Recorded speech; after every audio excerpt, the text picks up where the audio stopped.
Hey, how's it going, everybody? Welcome to Zoobox Goes to the Movies. Today, I'm joined with the one and only Prophet, host of the late show with Prophet, and also frequent contributor to all things Zoobox and Nightcap. And we're going to be talking about a seminal film for both of us. We're going to be talking about 1989's Tim Burton directed Batman.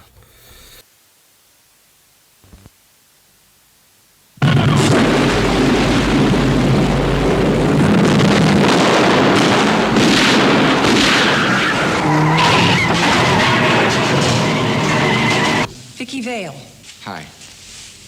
Bruce Wayne. And what do you do for a living?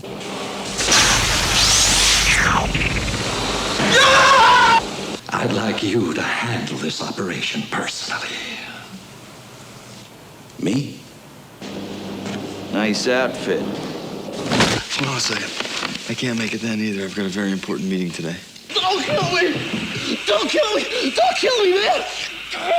What are you? Batman. Lieutenant, is there a 6-foot bat in Gotham City?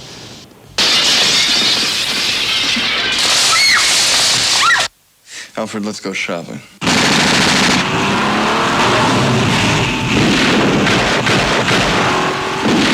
Jack is dead, my friend. You can call me Joker. I feel a little drunk. And you're not anything. Hey, one drink and I'm flying. Winged freak terrorizes. Wait till they get a load of me.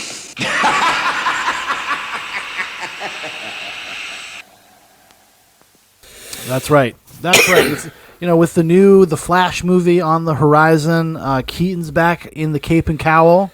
What a better time to go revisit some of these films from our childhood, and also, watch Michael Keaton as Batman so we can judge him. Why would we even bother going to see The Flash if I can't stand in judgment of Michael Keaton's performance juxtaposed to the old ones? I mean, why would I even bother? But yeah.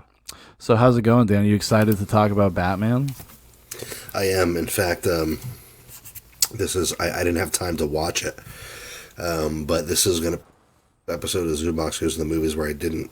Oh, sorry. Did you catch the part where I said I didn't watch it? Yeah. No, I got you. Okay. This is probably this might be the second episode of Zoobox Goes to the Movies where I didn't actually watch the movie. What a piece of shit. Well, what I was going to say is that it's like this movie. Oh, sorry, I got fucking moths the size of basketballs coming in here now. This movie's ingrained in my DNA. This was the first movie I saw on the big screen. I saw it at a drive-in movie theater with my family in a car. Wow. And I still remember how excited I was when during the opening sequence, where like the camera's going through the marble bat logo. Yeah. And it looks like it's going through a labyrinth. From that moment, I was locked in and mystified. And I don't even remember watching the movie or anything. I just remember being captivated by it and the stuff that stuck with me and how creeped out I was by certain things, like Jack Nicholson. Spoiler alert, everybody. They kill the Joker at the end. What? I'm sorry, I shouldn't have let that go. Oh, shit. I've never seen the end. I was going to watch it live tonight with everyone. So at the end of this 35-year-old movie, when the tape is running and cackling, that supremely creeped me out as a kid. And throughout the years, I have seen this movie countless dozens of times and watched it with an analytical eye as an adult, because I went through this phase in my 20s where I was revisiting all kinds of Batman media, and sure. I wanted to watch Batman and Batman Returns because I didn't really remember or understand Returns very much. And there's so much to say about it, but what can I say? This is a film that's part of the DNA of every young boy that was born in the late 70s, early 80s. Yeah, I totally agree. We were all there. I didn't get to see this in the theater. I think I was still a little too young, but Batman Returns would be one of the first ones that I saw in the movie theater, like in 1992 when that came out. I have distinct memories of like seeing the poster and my dad being like, "Yeah, okay, yeah, you're like 5, you're 5 or 6. We'll go see Batman Returns," and then him being like really upset because he didn't like the movie and he thought it was too dark, like kind of all the typical things. Although, I mean, Batman 89 is not exactly like a light picture itself. But for whatever reason, we had a VHS of it in the house, and I watched it constantly. Like, I was obsessed with it. So even though I did rewatch it just for this, I didn't have to. I mean, I've watched this. This is movies like chicken soup for me. Like, if I get like really depressed or bummed out, sometimes I'll just pop on Batman 89 and have it running in the background. And then, and every once in a while, you just kind of, your eyes wander over from the phone or the laptop and you kind of lock into the scene and you're like, fuck yeah, Jack Nicholson does rule. And then and you go back to what you're doing. But yeah, it was a very seminal movie. It made me fall in love with Batman, I suppose. Like, and that became... I wouldn't say like a lifelong obsession, but of every superhero that's out there, Batman is by far my favorite. And it all kind of starts with this movie. Yeah, and like by extension, the animated series, which grew out. Oh, 100%. Yeah, yes. Yeah, the animated series and Batman 89 were like very, very big influences on my, I think, tastes as an adult even. Really like kind of made a huge mark. But yeah, so like I said, I used to watch this all the time. I don't know. Did you ever have the VHS of this? Yes, and did you have the Diet Coke commercial that's in the beginning of it with Alfred bringing a Diet Coke to Batman and the Diet Coke's got a little bat cape? Dude, that we used to have fun in this country. We used to have fun in this country. Okay, marketing used to rule. Seriously, and like I don't think it was for 89, but I'm pretty sure it was. Oh no, it was at the beginning of Batman Forever, where Alfred comes out and he's like, "I packed a sandwich for you, sir," and Batman's like, "I'll get drive-through." Yes, like, yes, that was in the movie, dude. That was in the because that's movie. Like, yeah, I know, and we got to talk about the Schumacher era a little bit at some point, but like because that's like the time where they started literally putting like marketing materials in your movie. Like you would have lines like that. Well, that's the trailer moment, dude. That's for the trailer. Right. Yeah, and then they used it for McDonald's commercials while they were selling cups. Right, and those cups was a bomb, dude. I still have a couple of those cups somewhere in the basement. I had one for a long time. I had a Riddler and a Two-Face and a Batman one for a really long time. But I used to have those the Lord of the Rings mugs too from Burger King. Oh yeah. Man, 90s movie merchandising was the absolute shit, man. And that's kind of what ruined this. Well, ruined if you want to say, the Schumacher movies were their own thing, but like McDonald's straight up altered the trajectory of this entire film series. Actually, it did because it had to be toyetic. It had to be sales-etic. Like they actually made up terms for Schumacher to deal with once he gets to Batman and Robin. And that's one of the issues that they dealt with Returns, like you said, like the issues that your dad had with it. Where, like, it's weird and it's dark and it's like way more sexual than the first movie. Yeah, Catwoman's like licking Batman's armor and stuff. And so, I can imagine that the executives at McDonald's were shitting an absolute brick. But then, for the third movie, it was just like, we're going to cast out all artistic integrity and interpretation and just make like a big toy commercial with Jim Carrey. Even though Batman Forever does remain, because Schumacher injected a lot of kinky homoeroticism in that movie, more so than the other movies. It's in there. It's just a little bit more, I guess, subtle. It's not as in your face, but like if you are familiar with campy stuff, it's definitely in there.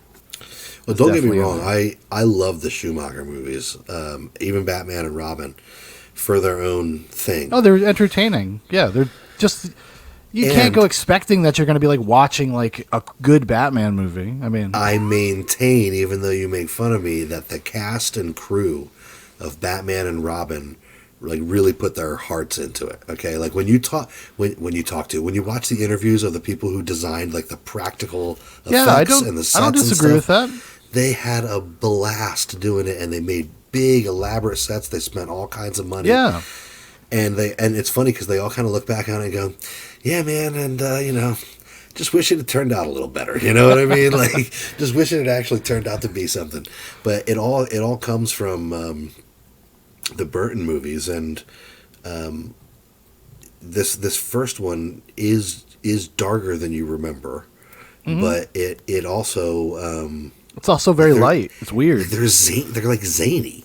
They like have a zany sense of humor. The thing I noticed about this, and like when I was kind of watching it, and I've thought about this for a long time, for years, and I've always had a kind of a hard time articulating it, but it's like this movie is an encapsulation. It's like a pastiche of Batman's entire history as a character, Batman and the Joker. Like the type of things that happen in the movie, even though they don't make any fucking sense and they're never dealt with. They're never, I mean, like the Joker's entire, like he's poisoning everyone in Gotham and all that stuff. And then they just drop that and they're like, no, dude, we're going to the celebration. We're going to gas people now. Right. Like, you know, there's not like and I guess they can get away with that because it's the Joker. That's kind of like their logic. Well, the Joker's crazy. He just does whatever he wants. But those are the kinds of things. But that's the kind of situations that you would have been reading in the history of Batman comics. Right. Like there are scenes and there are things that are just like pulled directly out of them. Like there are moments in that movie where it does kind of feel like this cool kind of neo-noir gangster movie in the way it looks, like especially those opening moments dealing with Jack Napier and when they're going into Access Chemicals and stuff like that. Like it has like this kind of, I don't know, like a reverence for that stuff that I think for the different eras of Batman and also the different eras of just movie making in general that I don't think a lot of people always appreciate, because it's always criticized for being like, well, you can tell they only had like a mile of studio lot and stuff like that. But I think they did a really cool job. Like I really like the timeless quality of their Gotham City. Like it feels current, but it also feels like in the past at some point. Right. You know? It feels sort of perpetually locked in that sort of, like you said, the noir era of like the same feeling that you get from the atmosphere of like Roger Rabbit or Dick Tracy, where it's like perpetual, like it's modern. If it's modern, but it feels like it's in the 40s or whatever. Well, it's like their architecture and their style and the way people dress and stuff stayed in the 40s, but they kept making newer cars. Like, right, yeah. That's what the Gotham City looks like. Yeah. I mean, even the way people behave is like very kind of old-fashioned. Like the mayor and like and Harvey Dent in the movie, they're kind of like a little bit like a blowhardish noir characters from the 40s being like, rah, crime, like we're going to get it. Yeah, like a Newsies type feel, you know what I mean? Where everything is like exaggerated 40s characters, and that sort of helps build the atmosphere where it's juxtaposed with this weird Gothic architecture and futuristic looking costumes, and the Batmobile and stuff looks like it's from 2050, 2070 paradigm shift, but all the Joker's henchmen's cars look like they're fucking Model Ts or whatever, like so it all has this very bizarre classic feel to it. It's very timeless, out of place.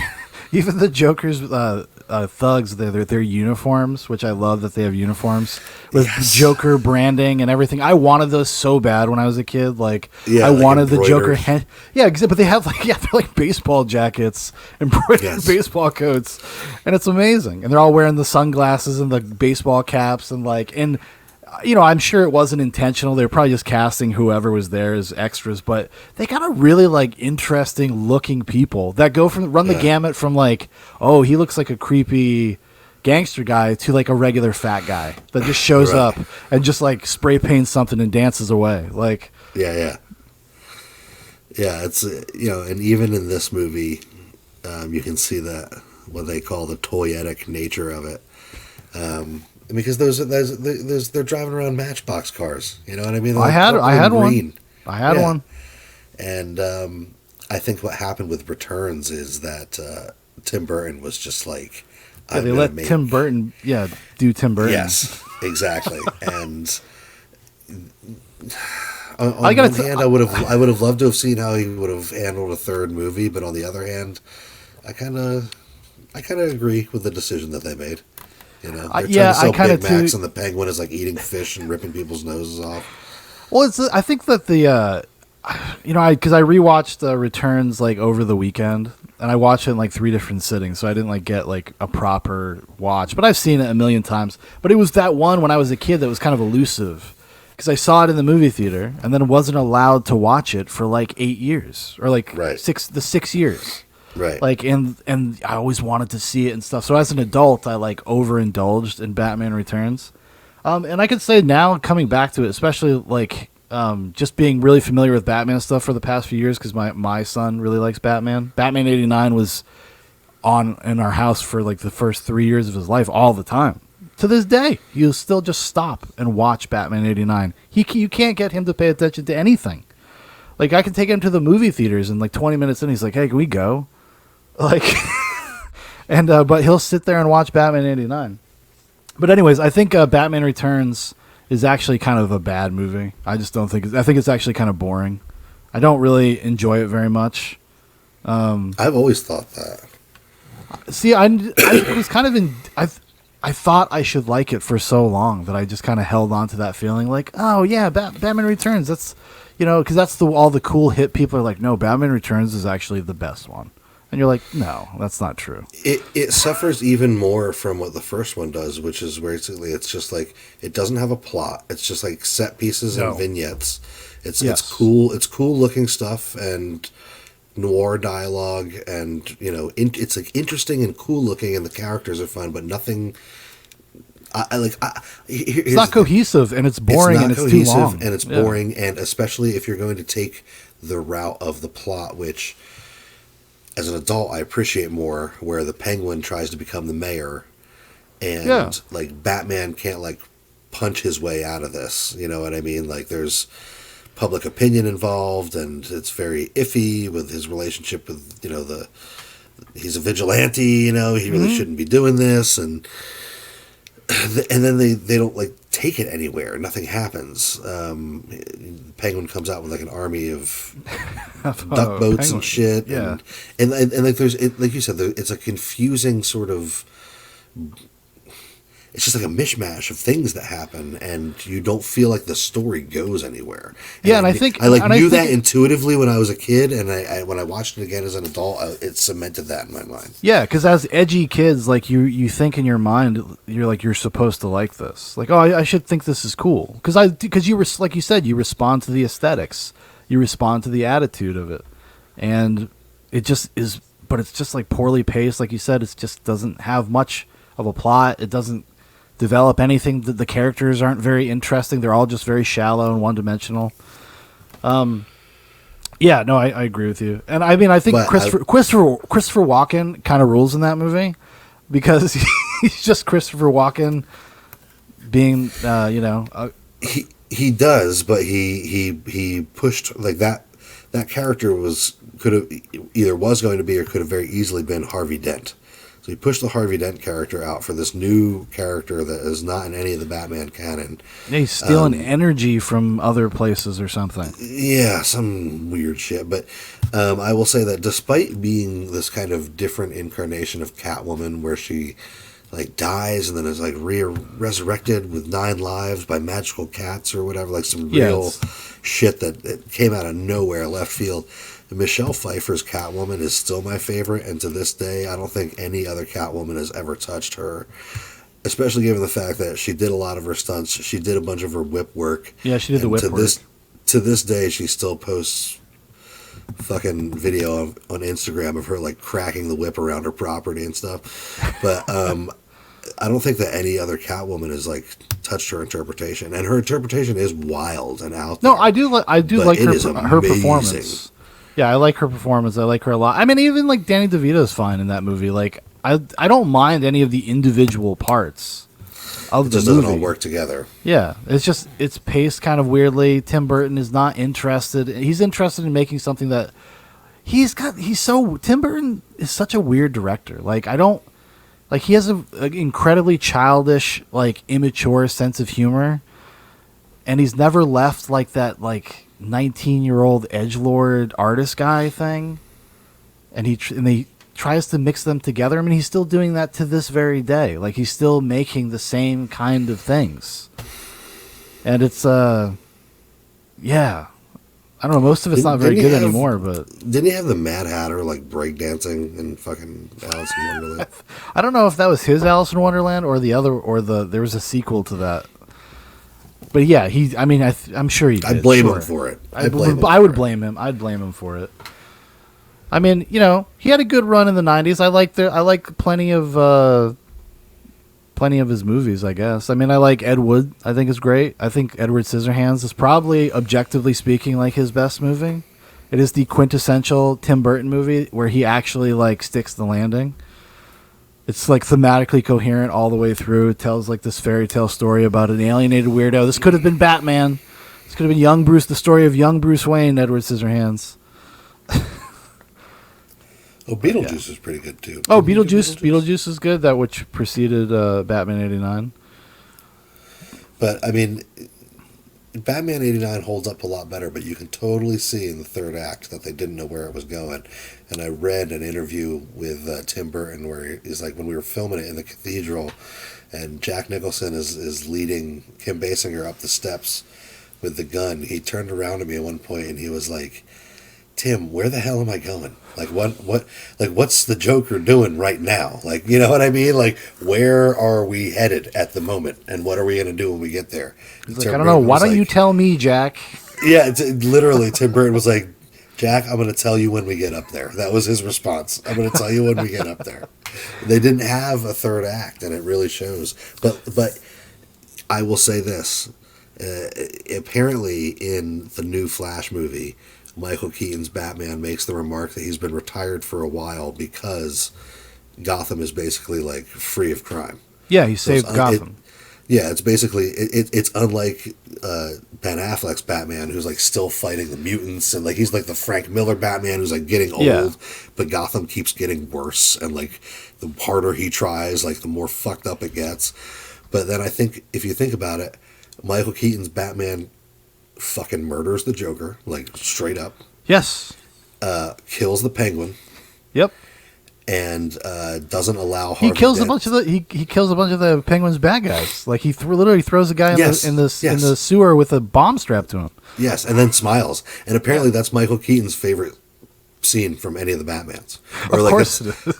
Yeah, that's like his favorite like dispatch of any of the enemies.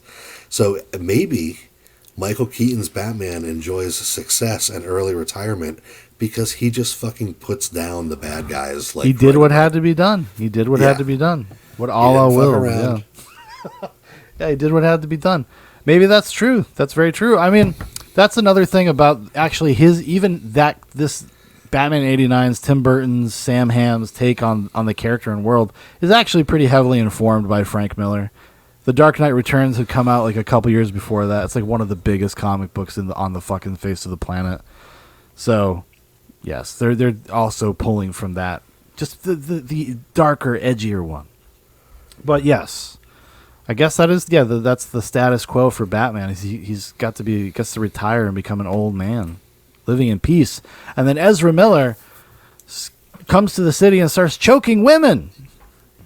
Starts kidnapping them and forcing them onto a farm full of guns. No, that's Reverse Flash. That's not Ezra Miller. Oh shit! I hope somebody tell the police. That's yellow Ezra Miller. That's different. Oh, see, that makes a lot more sense then. Yeah. I always thought Ezra Miller was a nice guy. Yeah, he gave me every indication and impression that he was a well-adjusted, nice individual. I mean, into fashion for sure. I'm curious to see the Flash. I want to see the Flash. I like the broad they got playing Supergirl. I like that they brought back Michael Keaton. I already read all the spoilers and everything, and I like what they did with. Can we just talk about spoilers openly for the Flash? Do we care? Yeah, go ahead. Because I haven't seen it yet, but I'm gonna. I've read all the spoilers too, so. Yeah, so spoiler alert: the fact that the Flash can't win. Like, he keeps going back and trying to right the wrong, and like over and over again, he can't do it. And eventually, he just like the win of the character is accepting that he can't do it, and then he has to go back to his own time or whatever. But that means that Michael Keaton's Batman dies fighting Zod, no matter what. Or doesn't he just go back to when he saved his mother, and that like puts everything back in order? Oh, yeah. I guess that's right. Because he has to I let guess his that's he has to right, let 'cause- his mother die. That's the sacrifice. Is that he has to let his mother die. Like But then there, how is that you gonna can't stop? If can't save Zod, her. but if Zod is going to come and invade the Earth, what does the Flash's mother have to do with that? because that He's still wouldn't gonna that wouldn't happen. But why? I don't know. I know. I'm pulling a thread. I Listen, shouldn't man, be pulling. I'm not a mathematician here, pal. I'm not Joss Whedon, bro. I can't Yeah. explain this fucking shit to you. He's like, I'll tell you why, dude. I'll tell you why. Let me tell you why right now. Because if that dumb bitch dies, then Zod's happy. Okay. No, but I'm excited to see it. I think it's going to be fun. I'm excited to see all the stupid cameos. I just want to see Michael Keaton. Yeah, am I going to get to eat popcorn and turn my brain off for a couple hours and watch a comic book movie? Hopefully with my son. If they play it at a drive-in movie theater, I'm totally taking Theo. Oh, they are. Yeah, they will. But I don't give a shit. Like people, is it going to be good? Is it going to live up to the? Dude, it's a fucking movie about the Flash and Batman. Do you think it's going to be good? No, it's going to be bad. That's the whole point. Just eat the popcorn, have your Raisinets. You know what I mean? Well, this is not a serious Batman film like Matt Reeves is the Batman. Okay, this is not like this is not a real movie. Okay, this is your goo goo gaga cartoon bullshit. Okay, and it's going to be fun, and I'm going to enjoy it. It's going to be stupid, whatever. But I mean, people are really like salivating. People are really. Like, they're cooming, dude. Like we haven't gotten one good movie from the DC universe. Except for we disagree with that though. We like some. You know what? Hey, come on, Justice League, Zack Snyder yeah, cut. it fucking rules, dude. It's boring. It's way too long. Like it's it's not boring. I'm sorry, it's not boring. It's kind of poorly paced because it's like almost an assembly cut, and there's way too much slow motion and stuff. But I'm like, you know what, brother, just do your thing. HBO said here's $70 million to finish a movie. It's breaking the bank for me, Sean. Every time I watch Zack Snyder's Justice League cut, I have to order one of those mother boxes, one of those $160 things that come with like one beer, a freeze dried hamburger, a chocolate that's in the shape of a bat. It's got like some like freeze dried. I remember when you sent me that. Like, you're gonna get your mother box, dude. I spent $160 on a freeze dried dinner for me and my wife, and it didn't fill us up. We had to actually cook something else. But every time I watch the Justice League, I order one of those, and honestly, I'm broke, Sean. I'm fucking broke. I've watched it. I watched it quite a bit, actually. No, I mean, I'm not a hater on the DCEU stuff. I think most of it's a taste thing, and I understand. And I even understand that they don't. I understand why people don't like them, because I don't think that they totally work. But like I've said a million times, I'd rather watch somebody swing for the fences and kind of miss than just watch like an assembly line Marvel movie. Yeah, I mean, I would like much Batman versus Superman. Batman versus Superman is a bad movie, but I like watching it. It's like, but it's only bad at the end. It's like it's the last act is because they try to shove the death of Superman in there, and it's just like it's too much shit going on, and the Martha thing is stupid. I understand why on paper that made sense. They're like, oh yeah, the writers realized like, oh shit, dude, their mother's names are Martha. That's how they'll connect with each other's humanity, and that sounds good in a writer's room. Like talking about it, but in execution, it was just goofy. I don't know. Listen. I'm going to stand up against the crowd. Okay, you like that? And I'm going to say what everybody is too afraid to actually say. I think the Martha thing worked. Maybe I'm sticky, ooey gooey, sentimental boy, but I think that it should have been phrased a little different. It should have come out a little different. There's no reason that Superman would have said it like that. But if the idea that both of their mothers are named Martha could have been used to get that altercation to come to a resolution somehow, like Batman sees the humanity in Superman at that moment. Well, because like how else do you get them to stop doing what they're doing? And I get it, like I understand, like and it kind of resonates thematically as well in terms of here's the Batman needing to see Superman as like a human being. Okay, here's what I think I take issue, and here's where I take umbrage with the whole people being upset about the Martha thing. on the list of stupid shit that happens in that movie that doesn't make any sense, that's like number 189 on the list. I think like it's well I think down it's the Ben list. Affleck's delivery. It's I think that's what people respond to. In the same way, like when he looks up at the sky and he's like, "Do you bleed? You will." Like the way he says it, and I've always been like, there had to be another take of that, Zach. Like, what are you doing to my boy Ben Affleck? Like, because he's like, "You will," and it's like he says it like so quickly. He could have just said it. And I don't know, it just didn't work for me. And the same thing when he's like, "Why'd you say that name? Why'd you say that name?" Yeah. No, I mean, the circumstances surrounding the saying of the name could have been different and better, but I think. But that fight leading up to it is really cool, amazing. Yeah, and that's pulled right out of The Dark Knight Returns when Batman has to fight Superman, who's working for the President of the United States, working for Reagan. I remember when I showed my dad that, I'm like, "Dad, look at this shit. Look how fucking cool this is. Batman has a kryptonite rocket launcher, Dad." Yeah, that's so far Theo hasn't been able to really sit down and watch long form stuff, but he definitely enjoys Batman shooting the green stuff at Superman, and he really likes the scene where he's like whittling down the piece of kryptonite and using it and making it into all different while he's working out with CGI abs. No, those were real, Dan. Those were real. They were real. They were real in our imaginations. Yeah. No, they're real for real. Come on, you don't remember? They were as real. According to lore, real as the rubber abs on Michael Keaton's '89 costume. I do. That's going back to Batman '89. I like the. Do you like the rationale for hiring Michael Keaton to be the character, which is like he looks like the kind of person that needs to dress up like a bat to scare people? I buy that, but also I think that Michael Keaton carries a lot of weight with his face and his eyes. He does. I totally he looks great in the cape and cowl. Like just like those eyes are so piercing, and like just the shape of his chin and stuff just like works really well. Who's gonna sell an over-the-top psychopath better than a comedian? Like you have to have a little bit of sense of comic timing. You're in a comic book movie, and you have to have like self-awareness to be able to find the balance. Well, when you're doing comedy, you are selling it 150% because the audience won't buy it unless you're selling it 150%. Yeah, and that kind of intensity, that kind of ability to sell what you're doing, even though it's silly, comes through in Michael Keaton's physical performance, which we can. Speaking of Michael Keaton's physical performance, we all know that Ballet Bat was the actual guy. And listen, this guy at the top here, this guy next to Nicholson, that's not Keaton. If you look at the pictures, that's the Ballet Bat guy. Okay. I'm telling you, I swear to God. You will see. Once you see the contours of his face, you'll understand. For the people at home who don't know, there was a guy who played Michael Keaton's body double in a lot of iconic shots from the movie.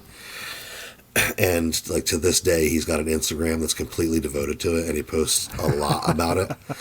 And I get it. If I was in Batman '89, I would talk about it a lot still to this day too. But it's like, of course. It was probably the one big job that he ever got as like a body double, like a theater. Well, he was like a professional dancer, like a ballet dancer. Of course, because you got to have somebody that's good with movement. Well, I'm surprised they didn't get Durian Ryder. I was thinking the same thing. Look at his chin. Look at could you see Durian's face in the cape and cowl? I could. Problem with that. Durian Ryder has to shit every hour, and he's got to piss clear every 2 hours. So he can't. So he can't be wearing these suits. Yeah, exactly. Just put a diaper on me, mate. I want to be the Bat. Sean, I'm telling you, I've looked at Ballet Bat's Instagram so much. That dude at the top, that is not the Batman. That is Ballet Bat. I'm telling you. Okay. Cracking the case. But anyway, all I want to know is what the fuck is going on with this Ballet Bat in Batman '89. Exactly. Well, if you want to know, you'll get 3 updates a week about it. But you can tell that everybody on the set of the movie was like having a good time, despite the fact that it was weird and kind of grueling, and they didn't know what they were doing towards the end. But yeah, because the shoot blew up. It was supposed to be, I think, like a 70-day thing, and they went 106 days. And they also had to shoot around Jack Nicholson's like kind of semi-insane demands, but also completely baller. That Jack Nicholson's like, no, I don't come in before 10 a.m. any day. If the Lakers are in town, I'm flying home to go see the home games of the Lakers. You guys are just gonna have to stop. I want all my shooting done in like 3 weeks. Of course. Yeah. Well, it was like with Arnold playing Mr. Freeze. Arnold was actually on set for like 6 days. It was something. It was and the body double actually does a lot of that performance. And like Chris O'Donnell said, I was on screen with Arnold Schwarzenegger like multiple times in this movie. We were never in the same room during filming. Yeah, never met the guy. Met his body double a bunch. But yeah. Arnold Schwarzenegger wrapped his Mr. Freeze stuff for like a couple weeks the magic out of there. Yeah, the magic of filmmaking, See, that's why things like that, you can even feel that disconnect in when you watch movies like that, like the artificial nature, like how nobody's like, it really feels like nobody's actually talking to each other. Like you can feel that. Right. The lack of chemistry, the lack of presence. Even in something like Batman and Robin, it's just like, come on, guys. Like if they're paying you so much fucking money. Please, just show up for work. But it seemed like by the time it was Batman and Robin, the set was just like a madhouse.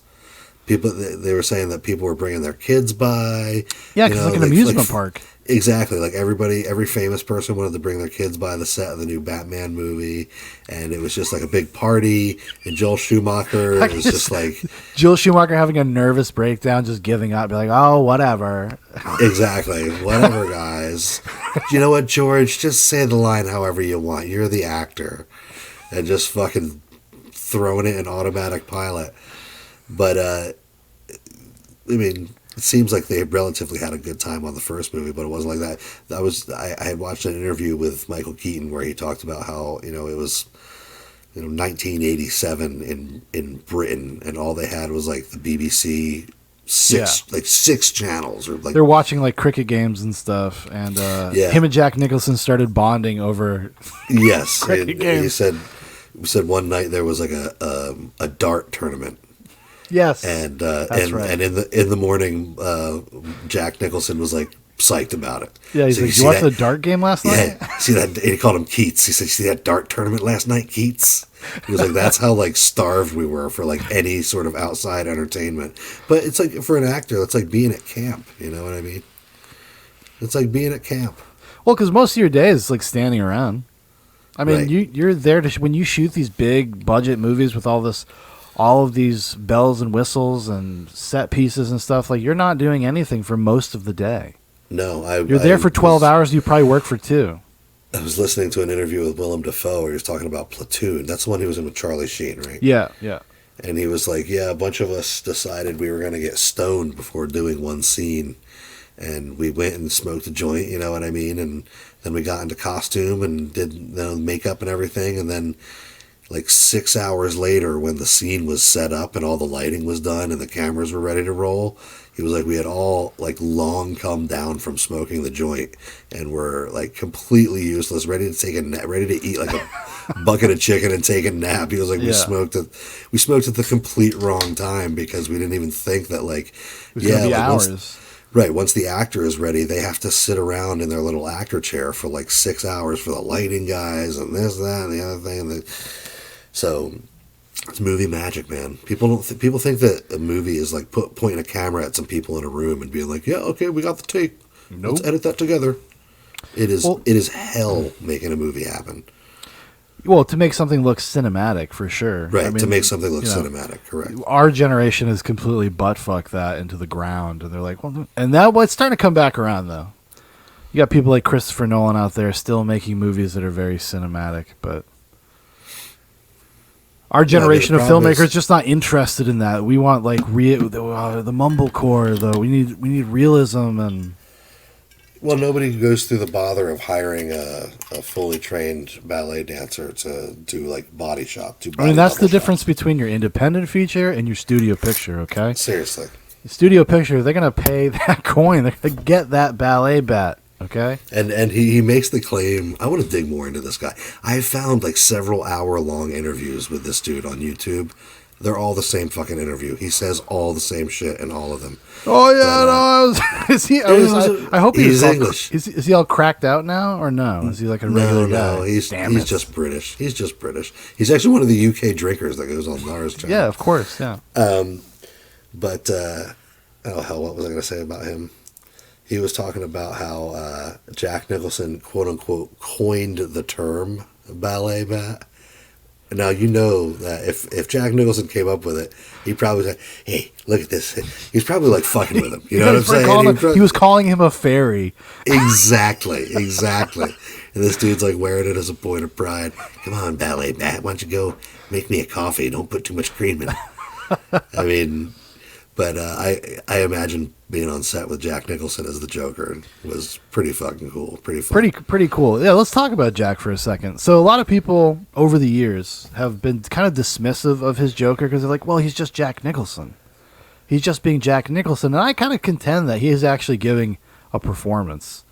And he's pulling from previous Joker incarnations. Like there's a little dash of like Cesar Romero in there. Oh, certainly. And there's and he's definitely kind of pulling. I mean, especially with like the laugh, like he's directly pulling from that stuff.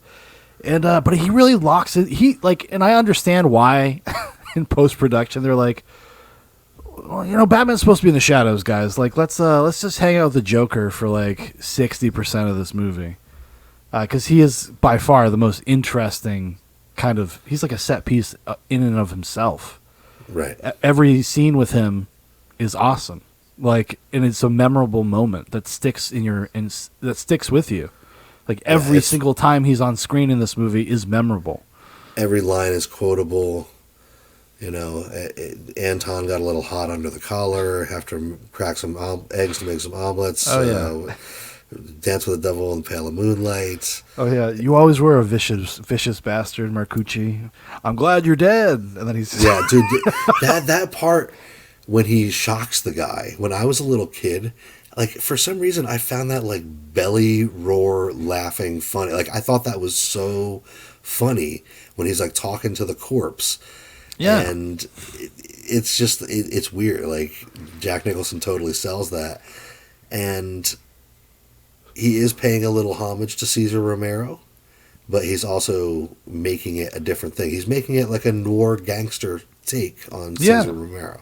Yes, yeah. He's definitely, because he's got that edge and this kind of weird quality. I'm kind of curious where like the art appreciator, where that aspect came into the character, because it actually plays very well. Even just like the weirdly, it comes off as oddly sincere that he's like, I'm the world's first homicidal artist.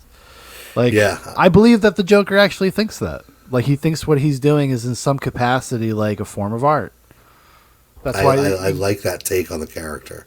Yeah. Very much. Yeah, it's cool. And the fact that he's such a big fan of Prince. Which I guess is, none of that was played while they were making the movie. That's all done in post. Tim Burton apparently was pissed about that for like years. Like, he wouldn't let it go. He's like, it's fine. That movie is fine. Yeah. Because of the like, overabundance of Prince in it. Yeah, because they shoved a bunch of Prince songs in there. But, you know, like, which most of were never used. Like, Prince produced a full album. Which, by the way, is fucking awesome. Yes, I mean, great album. The Bat Dance is probably the one people would be familiar with. But, I mean, outside my of the movie. My favorite track is the track Scandalous, which I believe is written about Vicky Vale.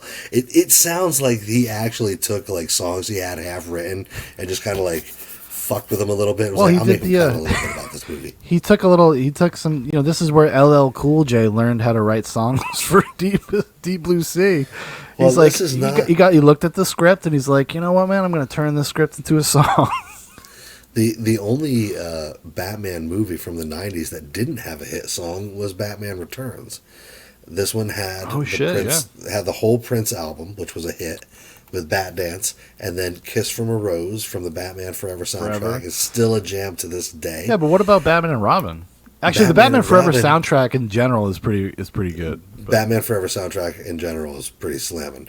And as far as like, I also have an olfactory memory of it. Like I can still to this day smell the like ink on the paper of the insert in the Batman Forever cassette. Like when I first got it. Yeah. Yeah, and you like cracked it. Like I can still smell the brand new ink, and like I don't know. It was like such an exciting moment in my life. But Batman Forever had the one and only Robert Kelly, our friend R. Kelly, doing Gotham City. Gotham City. Oh, well, you know what? But that's not in that. I've done a hot reacts only. You did a hot react only to it. Yes, but I don't think that's actually on the Batman. No, that's for Batman and Robin, right? It's for Batman and Robin. Okay, yes. all right, thank you.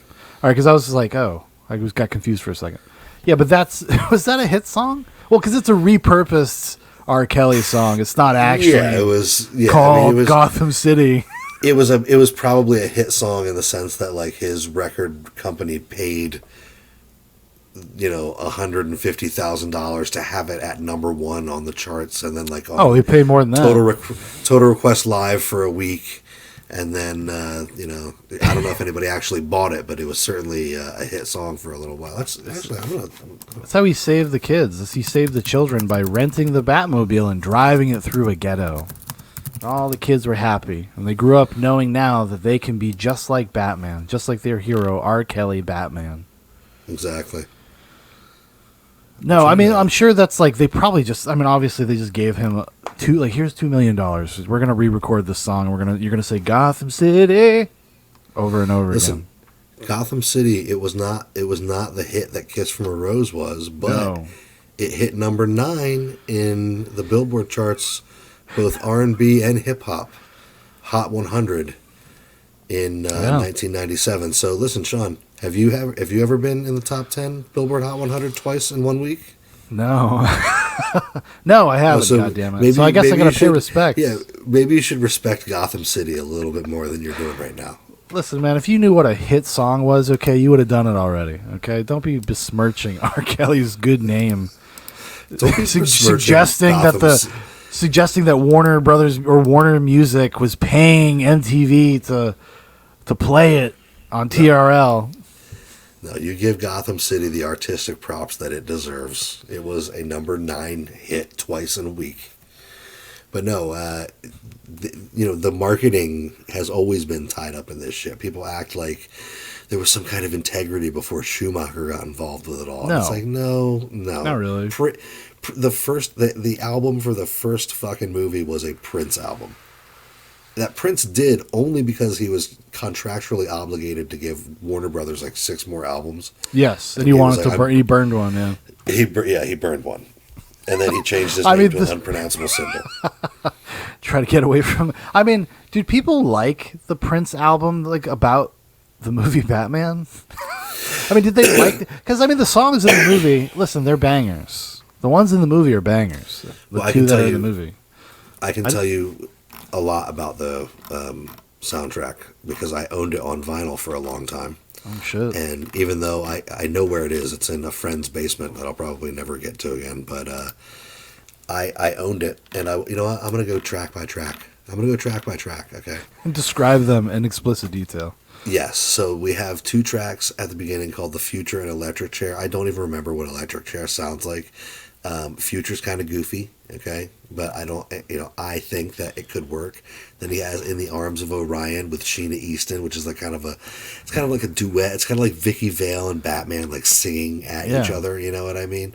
Then "Party Man," which is the famous track, which is a jam, which is a banger, where they're in the museum, they're painting all this stuff. Then there's one called "Vicky Waiting." I don't remember what "Vicky Waiting" is about, but I imagine it is ridiculous. I imagine there's a lot of like Prince making like cat sounds, like, you know what I mean? Kind of She been waiting, Bruce. The second side is the side that rocks because it has "Trust," which is the song Trust that is plays. Amazing. "Trust" is actually a really good song. No, it is that Jack Nicholson's dancing around. Even though he's not hearing that song, like the way they cut it into the movie is awesome. I don't know. It's always gotten me pumped since I was a kid. Yes. And I've always loved the line, hubba, hubba, hubba, money, money, money, who do you trust? Yeah. And then there's a song called Lemon Crush, which is also kind of like it's too 80s for its own good, but it's kind of a jam. Scandalous, I think my favorite song on the album, okay? It's like a Prince slow jam. Okay. It's kind of like he's like dripping hot wax on a lady kind of stuff, you know what I mean? And then there's Bat Dance, which is absolutely ridiculous and has like samples from the movie playing throughout it. And in the video, Prince is dancing around in a costume that's like Batman on one side and the Joker on the other side. Doesn't make any fucking sense. The duality of man. Okay. But yeah, don't come to me and tell me that there was some kind of artistic integrity in the first Batman movie where you had like Prince doing a mountain of cocaine while Tim Burton like fucked around, and Jack Nicholson and Michael Keaton like just kind of like phoned it in. And they didn't phone it in, but Jack Nicholson said, I think he said to Michael Keaton, like, Keats, you gotta let the costume do a lot of the acting on this one, or something like that. Well, basically actually, telling him, apparently the lore is though that this is one of Jack Nicholson's favorite performances for him personally. And he went through when he went through a period where he would watch Batman '89 like once a week. I think that may also have to do with the fact that he had one of the most ridiculously good back end deals ever. Like he said, "Okay, I'm not going to take my normal fee, which I guess at the time was $10 million in 1987, $10 million bucks. That was Jack Nicholson's normal fee. So he took like half of that, and then he wanted all these residuals and back end stuff for merchandising. So he gets a taste of everything that's merchandised Batman. So they said estimated like within a few years he had made like $90 million. So he just, much like when I lived in Boston and I would go on Spotify and listen to my own band's album to like put a couple extra nickels in my pocket. Yeah, he rents it on YouTube video and watches it every week. He's over there ordering toys. He's petitioning Kenner to bring back the line. People will love this stuff. They're nostalgic for it, Kenner. Mr. Like Kenner, President Kenner. in Michael Jackson's room when he died, they found a bunch of like boxes of unopened merch and stuff that was probably like waiting for his approval. He wasn't even looking at it. He was just stuffing himself full of propofol. And, they find that in Jack Nicholson's room, but it's all from Batman 89. It is all from Batman 89. There's one poster for As Good As It Gets, and then the rest of it's just Batman 89. His two most proud moments in cinema, As Good As It Gets and Batman 89. As Good Dude, as it I love gets As Good As... one of my I favorite Jack Nicholson performances. Dude, I seriously, I love that movie. So, you don't need to convince me. Jack Nicholson is amazing in that movie. He's amazing... Actually, that whole like latter career that he had was pretty good. I mean, there's maybe a few stinkers in there, but it's not because of him. Like The Pledge, even About Schmidt is pretty good. Like he's very good in it, even if the movie itself is like okay. Was he in that movie about retired guys with? I don't think so. Okay. He might have been. I know exactly what you're talking about. They get jobs at Burger King. Or going the distance. Mafia guys. Oh. No, dude, there was like 5 of those that came out within 10 years. It has Burt Reynolds in it. They're mafia guys. They moved to Florida. He tells a dude that special orders do upset him. Do you remember that? I have a vague recollection of this. I know that Morgan Freeman has been in like 6 of them. So I don't think he's in that one, though. Wasn't in that one, but my brain has Mandela affected him into it. Into it, yeah. It all started. It's all because of Space Cowboys. That's what got all this stuff started. These old men, seriously. these ridiculous old men, thinking they could do things like that. Don't tell me that's not a great movie. But speaking of Mandela effect, when I went back and watched Batman Returns in my 20s, or no, I was in my early 30s because I was in New Mexico. I swear to God, I thought that Billy D. Williams was in it for one scene. I thought there was one scene with Billy D. Williams. He's not in it at all. No, they fucked him over because they promised him too. They promised him that he would be Two-Face. Because even back then they had to sign on for like 2 movies. Right. And I think they had promised him that he would be Two-Face. He's like, oh, cool, I'm Harvey Dent. That means I get to be Two-Face. And you know what? I would have loved to have seen a Billy D. Williams Two-Face. We all would have, dude. That would have been awesome. That's what people talk about race swapping. no one ever mentions Billy D. Yeah, because Williams nobody as cares Harvey Dent because he's fucking perfect for the role. Yeah, he's great in the. Yeah, exactly. He exactly, would have made 100%. awesome Two-Face. Awesome. He would have. He would have. I know that they did a comic book sequel to this where Yes. Billy D. Williams is Two-Face, but I heard it's not very good. I've never read it myself. I've never read it either. I read a synopsis of it while I was doing a little research for the. It doesn't sound great. No, I think I listened to somebody on YouTube like review it, and I was like, "Oh, I'm good. I don't need to spend the $20 or whatever." It wasn't even as good as the hour-long YouTube video of the guy recreating Batman Forever as like a radio drama. When it was like Robin Williams, Michael Keaton. Oh, really? No, you. I think you've listened to it because I sent it to somebody. Does their retelling of like what Batman Forever could have been if it was Robin Williams, Tim Burton, Michael Keaton, and then Billy D. Williams as Two-Face, and it's pretty good. That's cool. Even kind of does the yeah. I know that you listened. I think to I it remember. because I probably did. I sent it to you, and you were like, "Oh, we talked about it a little bit back and forth," but I'll send it to you again. But yeah, that's one of the worst crash and burns in movie history. I know it's technically a separate universe. Val Kilmer has his own little Bat universe, but man, dude, I would have loved to have seen Billy D. Williams play. Well, no, but that is the weird thing about that 4 movies. They're considered in continuity. They're all supposed to be like in continuity because it has Pat Hingle playing the commissioner and all of them. Right. Alfred is the same guy. What's his name? Michael Go. But it's like now with hold on a second, with Ezra Miller's new universe and everything, it's made very clear that even though they're like the same continuity, there are 3 different universes. So so we've gone back to retcon it. Be like, no, guys. Yes, these are actually different. The Batman '89 comic book that you're talking about, it completely ignores Batman Forever. No, I know it Batman does. Yeah, and Robin. Yeah. But I think it's supposed to be the DC canon for what happens in Michael Keaton's universe afterward.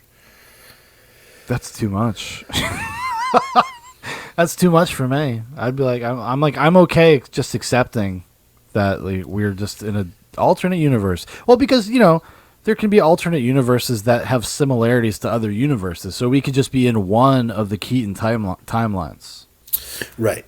Yeah. Or it's a timeline that everything is the same, and Michael Gough is Alfred, and it's the same Commissioner Gordon, but this is Val Kilmer's one, and maybe Val Kilmer didn't kill his Joker, and he's locked up in Arkham. Maybe Jack Nicholson's still alive. And I like that shit. I like thinking about stupid shit like that. No, I like thinking about stuff like that and talking about it, but having to like if they require me to have done this to watch the movie, then no. Right. No, yeah. I think it's fun, like me and you talking about it. Yes, that's always fun. I'm a nerd. Like I like that stuff. But well, that's why I like the nature of this kind of stuff is that it doesn't matter. Like I was like if you're a mature adult that looks at it as popcorn, like just mythology of our times, then it doesn't matter. But there are people who get very upset and involved at this type of shit. But when how do I want to say it? People personalize it. It becomes too much a part of their identity, and then it means a little more than it should. I think it's perfectly fine to be like I think it's perfectly fine to be a fan of something and then be irritated when somebody takes like a character and does something you don't like with it. Like I get it. I understand that, but it's not so much that it like ruins my fucking day. Like when I look at the Disney Star Wars sequels. If anything, that's the thing that should have broke you, right? That should have been the thing for you, right? Yeah, because I was so into Star Wars when I was a kid, and when the sequels came out, I was at a time in my life where I was like, I don't give a fuck. Like I went and saw Force Awakens in the theater. The Last Jedi was the first Star Wars movie that I didn't see in the theater, and I didn't care. You know what I mean? And when it was all said and done, I watched. What the fuck was the last one even called? What's the last one called? Rise of the Skywalker. Yeah. I watched it just like obligatory, it was obligatory watch. Yeah. And I already knew how bad it was going to be before it even started. Yep. And it wasn't like, oh my God, these people ruined my childhood. I looked at it, I was like when a kid's given a bad presentation in front of the class and you feel really embarrassed for them. I felt like that for the Disney Corporation and for George Lucas. And I was like, I know you guys are still making a fuck ton of money off of this, but I feel really bad for you guys. Like, this was a poor job that you did. Dude, can you believe you they embarrassed spent, yourselves in front of the world? Dude, they spent like $4 billion to buy Lucasfilm, to get the rights to fucking Star Wars and whatever else. Indiana Jones, I guess that's it. That's really all they have. And they went into that without a fucking plan. Can you imagine that? They Kathleen Kennedy allowed Ryan Johnson. No, they allowed Ryan Johnson to say, "Well, I'm not following this. I'm going to make your second movie, but I'm not following this." That's so nuts. And then he goes and just like makes one. It's. I know people don't like The Last Jedi. I understand that it's like in vogue to shit on it, but it's a bad fucking movie. And not only is it a bad movie, it's a bad Star Wars movie. Like, it is not a fucking. Has more in common with Harry Potter than it does fucking Star Wars. What they do to Luke Skywalker is so disgusting to me because it was so politics of the now. The idea that Luke Skywalker would find Kylo Ren beyond salvation is reprehensible to me. He would never do that.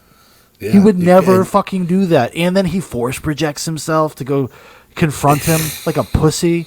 Like, no, dude, do the thing that everybody wanted him to do, which is fucking lift the X-Wing out of the fucking water and get in there and go for one more time. Let's go. And they couldn't do that. It's because they think it's more important and deep than it is. And it's like, no, dude, I want to see the popcorn. I want to feel good. I want to feel good about this. Right. You know? And they didn't care. They didn't have a plan. And it was so obvious by the third movie where it was just like, oh, and here comes Emperor Palpatine. And it's like, oh my God, what are we doing here? Well, you know, I feel bad for J.J. Abrams because they put him in a spot where they're like, we're going to give you a ton of money. No, we fired the guy that we hired to do the third one and write the script and develop the story for 3 years. We fired him. We're not doing his story because Ryan Johnson fucked everything up. That's why that guy left that movie, because Ryan Johnson's script deviated because he was following the J.J. Abrams, like, I guess, like trilogy Bible or whatever that he had come up with, when they were doing The Force Awakens. So they had rough outlines of everything they were going to do. And then J.J. Abrams was like, okay, well, I'm going to go back and try to do what I had originally intended. So he's shoving like 2 movies into one movie, which ended up not being interesting anyways. I'm not saying that they would have been good, but they would have been maybe at least entertaining on the level of The Force Awakens, which isn't a good movie. It's not a great movie or anything, but it was passively entertaining. I mean, you had one chance to get Carrie Fisher, Harrison Ford, and Mark Hamill on screen together. And they didn't do it. You could even thrown the droids and Chewbacca on there. Does that make any chance? You should have done whatever you needed to do to force that story into that one scene. Dude, I don't even understand the rationale of not doing that. I don't get it. Like, it is so bizarre. Like, suddenly they're worried about like the verisimilitude of the fucking story. They care about that, but everything else is allowed to have huge, giant, gaping problems and plot holes and shit. But you're too concerned that why would they all be together? I don't know. Figure it out. That's why they paid you all this money. I have hours and hours and hours of issues with the Disney Star Wars sequels, but we need to steer this Batmobile back to Batman '89. Yeah. Okay, so Batman '89, Dan. Michael Keaton. Where does he rank for you on Batman? On the Batman? Well, Batman. A nostalgia factor, high number 1. Yeah. I mean, he was Batman until Christian Bale came out. He was Batman for me. I love Batman Forever, so Val Kilmer was fine. But to me, Val Kilmer was just a guy playing Michael Keaton's character. So it was never, you know what I mean? With a little bit more of a lisp, yeah. Tell me, Doctor, do you like the Thurkov? I was 11. You know what I mean? It was just it was whatever. Dude, I loved Batman Forever. I'm unapologetically have loved that movie since it came out. So, but I'm gonna say that on a nostalgia factor, Michael Keaton is my number 1. But if I actually had to sit down and tell you, Michael Keaton would come in number 2. Who's okay. What's going on here? I think, What the hell's going on and here? this is my personal opinion, even though he never got a real shot at it because all of his movies were pretty bad, I think that Ben Affleck Yes, is the best. I agree. Is the best. 100% agree. The best person to ever play Batman on screen. He's actually fulfilling what kind of they were teasing with Keaton's character, because he is literally the Frank Miller of Batman. Right. Which, you know, and I have an affinity for that. I love that version of the character, and I think Ben Affleck kind of nails it. And he's also an interesting Bruce Wayne. Like he's not boring outside of the costume. I mean, he's actually kind of awesome.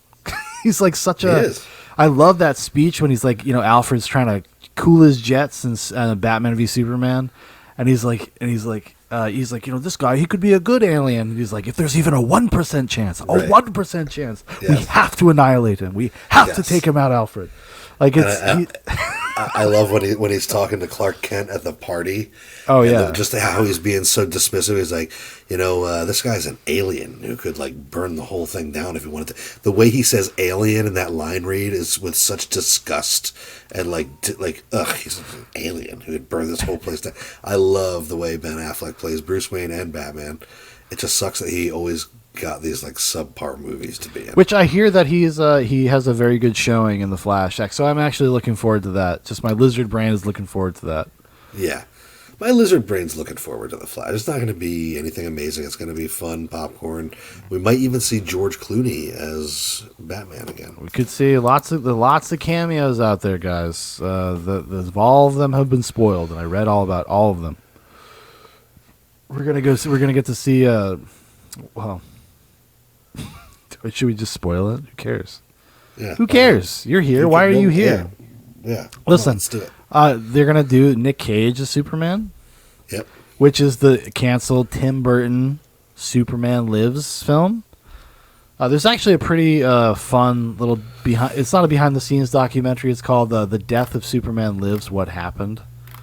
There is a copy of it on YouTube with Spanish subtitles, but it goes behind the scenes and you get to see what they were trying to create there. And it's actually seems like it would not have worked at all, but at the same time, you're like, man, I would have liked to seen Christopher Walken play Brainiac, and then his body is just nothing but mechanical spider legs, and he has a fight with Superman. But yeah, I would agree with you. I think that Ben Affleck is that's my head says Ben Affleck, my heart says Keaton because of nostalgia. I do, but I really do sincerely really like Keaton I love the way he looks. I actually really like the bat suit, even though I know it's completely ridiculous and impractical. I just like the way it looks in like silhouette. Or like there's that shot when he goes through the chemical plant and he blows it up with the Batmobile, and like Joker's like got the spotlight on him, and there's the moment where Batman's like looking up and he's like standing next to the Batmobile and his cape's like flying in the wind, and it just looks so awesome. Oh, but you know who that is? Yeah, that's Ballet Bat. Yeah, Goddamn right it is, Sean. I'm Ballet Batman. yeah, and I think he's like I don't know, and I think his Bruce Wayne is not completely nothing. Like there's something there. He's trying to do something interesting with it. He's just not, it's not that kind of movie. You're just not going to get the time to really dive into these characters that way. The only person that will do that is Zack Snyder or Matt Reeves, because he'll be like, well, the movie has to be 4 hours long. But his Bruce Wayne is charming and clever, and like he does little Bruce Wayne things, like when he gives Knox the grant just because Knox joked about it. You know what I mean? He is kind of the perfect, in the sense that Bruce Wayne is the mask that Batman puts on when he needs to go out into society. Yeah. Rather than Batman being the mask Bruce Wayne puts on. Keaton kind of plays that the best out of anybody because he plays the most sort of charming and affable Bruce Wayne out of all of them. I mean, Bale's Bruce Wayne's a total dick. Yeah, he's just a prick, yeah. And Ben Affleck's smarmy. In public he's smarmy. But he's also kind of a loner at this point. He's kind of older and kind of a recluse at this point. Keaton's Bruce Wayne, even though he's kind of a recluse, as You know, I think there's a shot where he's supposed to be at like the Harvey Dent fundraiser and his seat is empty. But this Bruce Wayne is like throwing parties. He's having champagne. We need another case of champagne. He's talking to people. I think it's a great. Actually, that whole sequence is great. It's a great introduction to his character. Yeah, the Japanese armor, the whole 1980s video camera behind the mirror. Richard Wohl, like he's in the movie just for like a few scenes, like because he like sets the stage. He's the one that presents that Batman is some sort of mysterious figure in Gotham. And then he kind of leads us into an introduction to Bruce Wayne because he's giving us the backstory of Bruce Wayne while they're looking at the armor and talking about what kind of person he probably is. And then he's not really needed in the movie anymore. And he's just kind of there for a couple scenes. Well, yeah, didn't really know what to do with him. Yeah, it's like these characters are like archetypes. They're there, like Knox is there to make it seem like more of a film noir. There's a newspaper office. There's papers being printed in the factory down beneath. People need to meet their deadline. He's trying to figure out who this Batman is, and he's like these aren't characters so much as they are like chess pieces on Tim Burton's aesthetic chessboard. Yeah, I agree. But he's I like him in the role though. Like I like what he does with the character. Oh, no, he's great. Like I said before we started the stream, they just like Harvey Dent, they should have brought him back for Batman Returns too. Why the fuck not? Actually, I like all the secondary casting characters. Like the guy who plays Eckhart, William Hootkins. You mean the guy who talks like this? Yeah. I actually love the way he talks. Hey, Shoot Jack, on sight. Think about the future. Yes. You're an #1 nut job, Jack. Yeah, man, it's like everybody's doing a lot of good business in it. I'm telling you, like they really nailed it with the whole like make it feel like the 40s thing because it totally works. Yeah, it does, and it kind of blends. Goes back to the roots of the character. Yes, that's what I mean. That's what I mean. That the movie does feel in a lot of ways like a pastiche of like a lot of different eras of Batman. And the kind of things that the characters would get up to and they would do, and the different styles. Just touching on all those kind of stuff. I mean, just like the thing about the cosmetics and like the poisoning people, that's like out of like a goofy like 60s Batman show. Like, you know, that would be like an episode like, oh, the hairspray that kills. And then Batman has to... Not to be my normal... mountain hippie self, but it's right out of the grocery store today. Although, well, yeah, the cosmetics are fucking poisoning us. You know what I mean? They were poisoning you back then, and that's more so back then. That's the gag, Sean. Don't you? You've already eaten all the microplastics. That's the gag. Yeah. Actually, and that's another just amazing sequence. Another amazing sequence is the Joker infomercial for Brand X and the drugs and. Him just dancing and then ending up on the beach. Like, it's amazing. Like, it's so incredible. I've always loved that part so much. Yeah. Looks like somebody's been using Brand X. Joker brand, you get a grin again. I have always loved that since I was a little kid. I just thought that was so twisted and so funny. And much like, you know, the kids in the hall and the state, I think that Jack Nicholson's Joker kind of helped form my weird, dark sense of humor. You know what I mean? 100%. Yeah. Especially, it's so great watching his performance as an adult because it is so fucking funny. Like every moment has got some joke or something that just kind of tickles you and just kind of makes you smile. Even like I love his introduction. Introduced in the shadows when he gets all the work done, and that's such a great like set that they built, and like that window that's there, it's all like perfectly framed, and it's like Frankenstein's monster kind of like waking up. Mm-hmm. It's so amazing, and even that, like I love his performance in that moment, and the guy that's like the plastic surgeon, it's like perfectly cast. It's just exactly the right tone. Mirror. Right. I just see his hand. It's campy and it's zany, but it's dark and weird and morbid. It's very, very perfectly Tim Burton. It was Tim Burton at the height of his Tim Burtonness. Well, it was before. Well, I would say it's the height of him having to work under constraints. Once he gets like left to his own devices, he is a little more, in my opinion, he's a little more hit and miss. He's somebody that I always like want to see whatever he's doing. But I can't remember the last time I like really enjoyed a Tim Burton movie. Maybe Big Fish. And that's not even great. Well, nobody was breakdancing in Big Fish. Well, that's true. Which is really what kind of killed it for me. I'm like, where's Johnny Depp in a fucking silly hat? What are you doing? This is stupid shit. It's fucking stupid, dude. I thought his take True Love.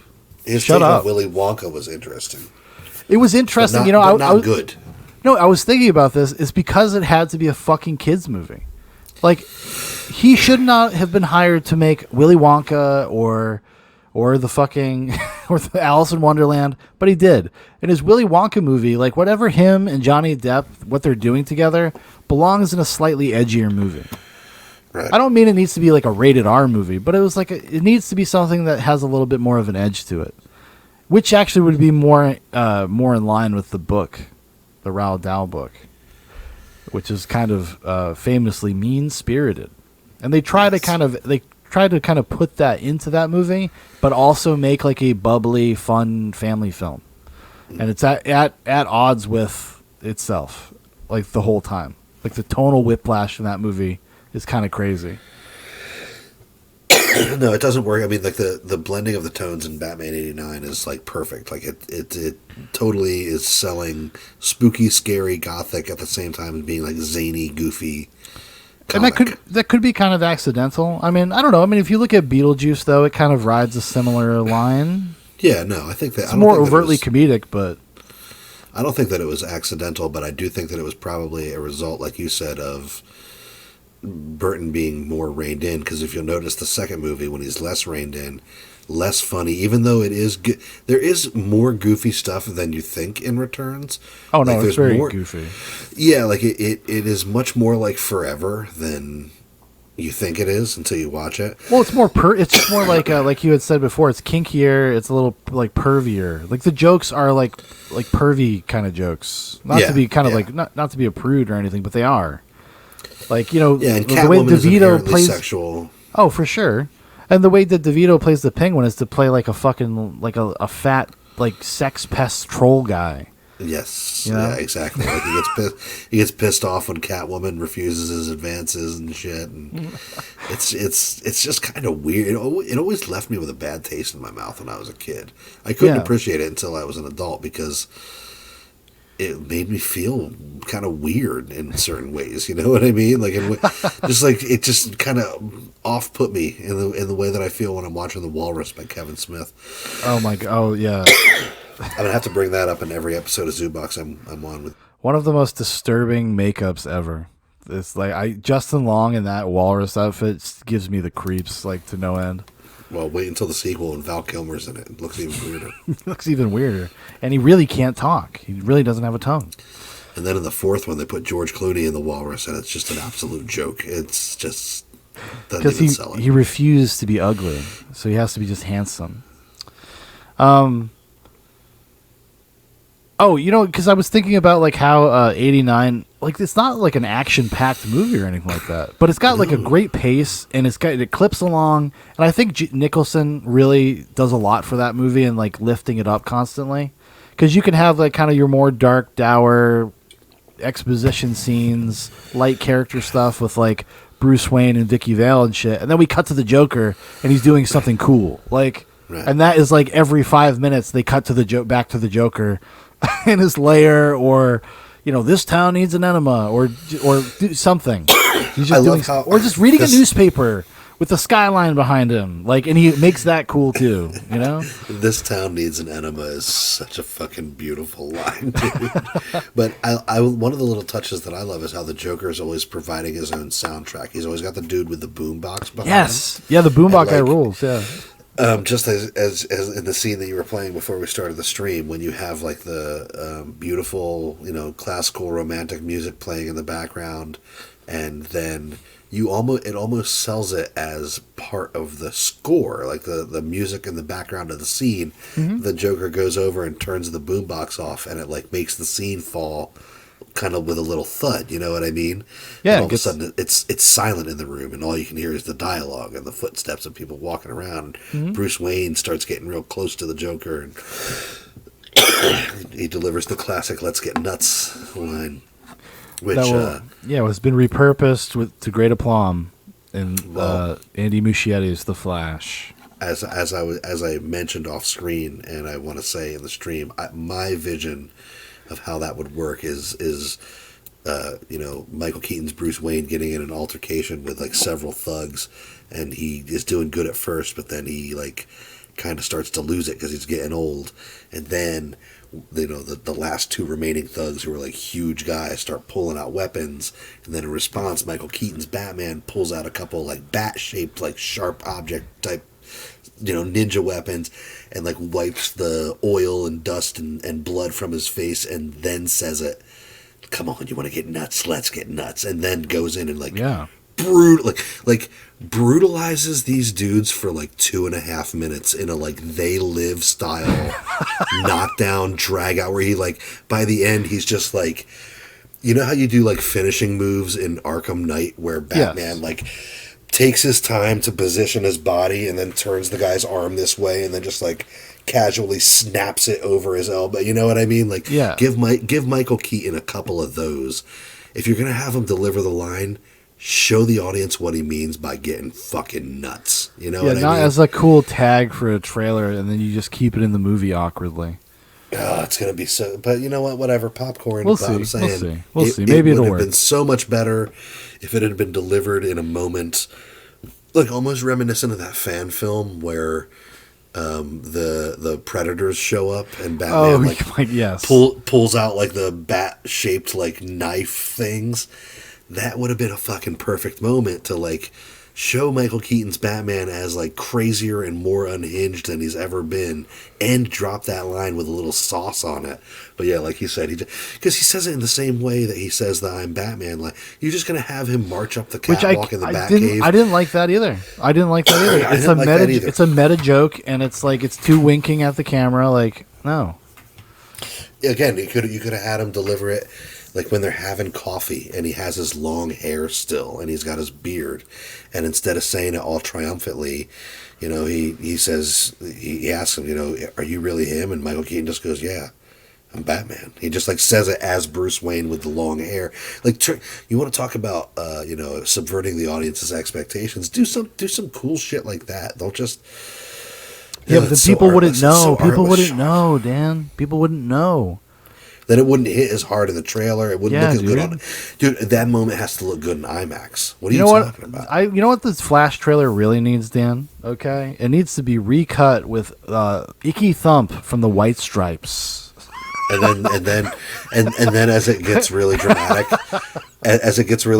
do the orchestral version of the Requiem for a Dream music that they used in the Lord of the Rings trailer. Yeah, sure, yeah. Why not? Yeah, get it all in there. Get it all in there. There was a period of time where all action movie trailers were cut to Icky Thump. Fucking the White Stripes. It showed up in like every movie and tons of advertisement. That's why I mentioned it. But, the thing I was bringing, the ring. Oh, I'm sorry. Are you going to be on? No, you were talking about trailers. I was going to ask you if you've ever actually seen the original trailer for Batman '89. Yeah, the 90-second teaser. Yeah, it's like you know why they made that? Why? Because apparently there was a lot of scuttle that it wasn't going very well over in London. And this, even though it's pre-internet era, the nerds were activated. They were activated in a way they had never been activated before. Keaton's casting was very controversial at the time. And they were like, shit, we have to fucking do something to show people, the public, we got to show the studio that, like, we're not fucking this up. Like, we're getting good footage. How did people even know before the era of the internet? How did the studios know how pissed off the people were? Were they writing letters to the they were writing letters to the newspapers and stuff. Oh, my God. Like, because you used to be able to do that. Like, remember Wizard Magazine? Oh, right. Like, yeah, people would write into DC, like, Dear Reader. Like, all comic books used to have that in the back. Wow. Yeah, it's a different era. And apparently, and then it ended up just kind of blowing the doors off of everything, and people were going to see, like, whatever Warner Brothers had in the theater just to watch the teaser, and then they would leave. There was bootlegs being sold for like $30 a pop at Comic-Cons. Yeah, it was a big thing. It's funny because the trailer sucks. It's like a trailer from the era before that. Like trailers suck now because we're in like the AI generated garbage. Like give away too much of the movie, really flash cuts and loud bangs trailers. But like in the '90s, trailers were dope as hell. But in the late '80s, trailers were really bad because they were like not artfully done. And Batman '89 has one of the worst trailers of any movie. But by like the end of the '90s, you have like the Phantom Menace trailer, which is like a trailer that's so artistically done, it's better than the actual movie itself. You know? Yeah, I can agree with that. I remember when that came out. I was just like everybody else, waiting for that 17 megabyte download for 2 days. Are you kidding me? And then once you downloaded it, you watched it 47 times. I think I actually had No, that would have been before that time. I was like, I feel like I watched that at like Artie's house or something because he had cable internet. If you watched it at Artie's house, you were watching the Attack of the Clones trailer. Probably that's what I was thinking. Yeah, I would have said this. Yeah, because I remember. Actually, I have a distinct memory of being at Artie's house. You had just come from the theater, seeing Attack of the Clones for like the 4th time, and you're like, I don't want to hear it. I don't care. I think Attack of the Clones is a masterpiece. It is. What do you want I still hold that opinion today. I'm sure you do. I think those movies have aged pretty well, actually. I think they have too. People have come around to them. I always was kind of in defense of them because I always saw them as like I had that attitude when I was an 18-year-old or a 16-year-old when I was like they're like popcorn. You're supposed to go and have fun with your friends and throw popcorn at the screen. What the fuck are you doing? Hinging your emotional. Well, I agree with that, but I think those movies. Don't you have a girl to break your heart? Why is George Lucas going to break your heart? Like, I do wish George Lucas like did what he did with the original trilogy and like got like a good friend to direct them or something. Yeah, because I don't think he's a very good director, and that's just the way it is. Like, there's nothing. There's that movie. Those movies are not very well directed or paced. But you just like it because you like the plot, you like the story, because you're into Star Wars. I will not be dragged down into another Star Wars discussion in the middle of this Batman '89 episode. Listen, pal. Get back on the back computer, pull up. God damn it! I almost had him, guys. No, I was actually, and I was thinking about referring earlier to how I was talking about how there's like there's no set pieces. There's not a lot of action in Batman '89. Actually, it's mostly like just driven by character stuff. Oddly enough, and Jack Nicholson's performance. And then when you go to Returns, you have the same thing. There's actually not a ton of action in that movie. There's not a lot of like. It's mostly just business between the characters. And in that movie, they're leaning on Danny DeVito, and he's not as enigmatic or interesting as Jack Nicholson, and he's just not. So every time there's a fucking Danny DeVito scene, like for me, the movie comes to a screeching halt. Anytime it's Christopher Walken and Danny DeVito, I'm like, I don't care. I could care less, man. Well, also because I'm going back to Star Wars, but it suffers from the Phantom Menace thing, where it's like you're talking about a guy who runs an energy company and a dude who wants to be the mayor, and this already is boring the fuck out of me. Yeah, Star Wars: The Phantom Menace opens with like international or galactic trade routes. Yeah, and also Danny DeVito's Penguin. I've literally only just come around to that in the last couple of years, like understanding and accepting his take on the Penguin. And I get his take. I honestly never got it. I was like, because it's unlike any other take on the Penguin, and it is weird and grotesque and kind of antagonistic. And well, because they made him a creature. Like they made it like he's like a Tim Burton creature. He's not like. I mean, the Penguin, even though like he's got the similar affectations in the comic books, he's a gangster. Like he's not literally from the fucking sewer. Like they have a character in Batman that does that. His name is Killer Croc. Okay. Yes, I'm very familiar with Killer Croc. I have to pretend or Solomon Grundy several times a week while I'm wrestling my son. But yeah, the whole putting him to the sewer, changing him to a creature thing, I was like never on board with that. And only in the last couple of years I've come around to be like, you know what, okay, I get why they did that. Like that was an interesting take on it. But it always creeped me out, and like you said, every time he's on screen the movie comes to a stop for me. Well, because it becomes about the politics of Gotham City, and then he's also, you know, he's doing his plan. He has ulterior motives. Like, I understand that, but it's just not very engaging, and I'm not really sure what's the motivation for him to even like do what he wants to do. Like, he wants to kidnap and just kill all these people's kids for petty reasons. Like,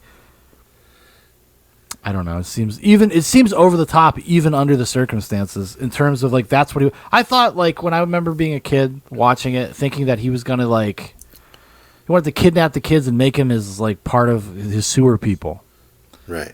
and that's not what he wants to do. Well, yeah, no, because again, it suffers the same issues as the first movie. It's just a chessboard for Tim Burton to put his little aesthetic chess pieces on and move them around in front of you. There's nothing actually going on there. Yeah, and they also resolve it within 10 seconds by Batman intervening and being like, "Sorry, the kids will not be attending your meeting," and he's like, "No, damn it!" Yeah. There's the anticlimactic resolution. The just the way the whole ending is handled is, even though I love Michelle Pfeiffer's performance when she's getting shot and she's counting down her lives, so fucking this is bad. It is so over the top and like, shut up, girl boss. Shut up. I mean, but it's like, that's what I'm talking about when I'm talking about how Returns is more like the Schumacher movies than people give it credit for. Like, it's zany, it's fucking goofy, you know what I mean? And people act like it's this super dark. People act like it's fucking a Serbian film or whatever. Yeah, because that's what people always reference it. They're like, "Oh, well, it kind of understands that Batman's like a creature of the shadows, and he shouldn't actually be in the movie very much." And it's like, hard disagree, guys. I like when Batman's in the movie called Batman. Call me old fashioned.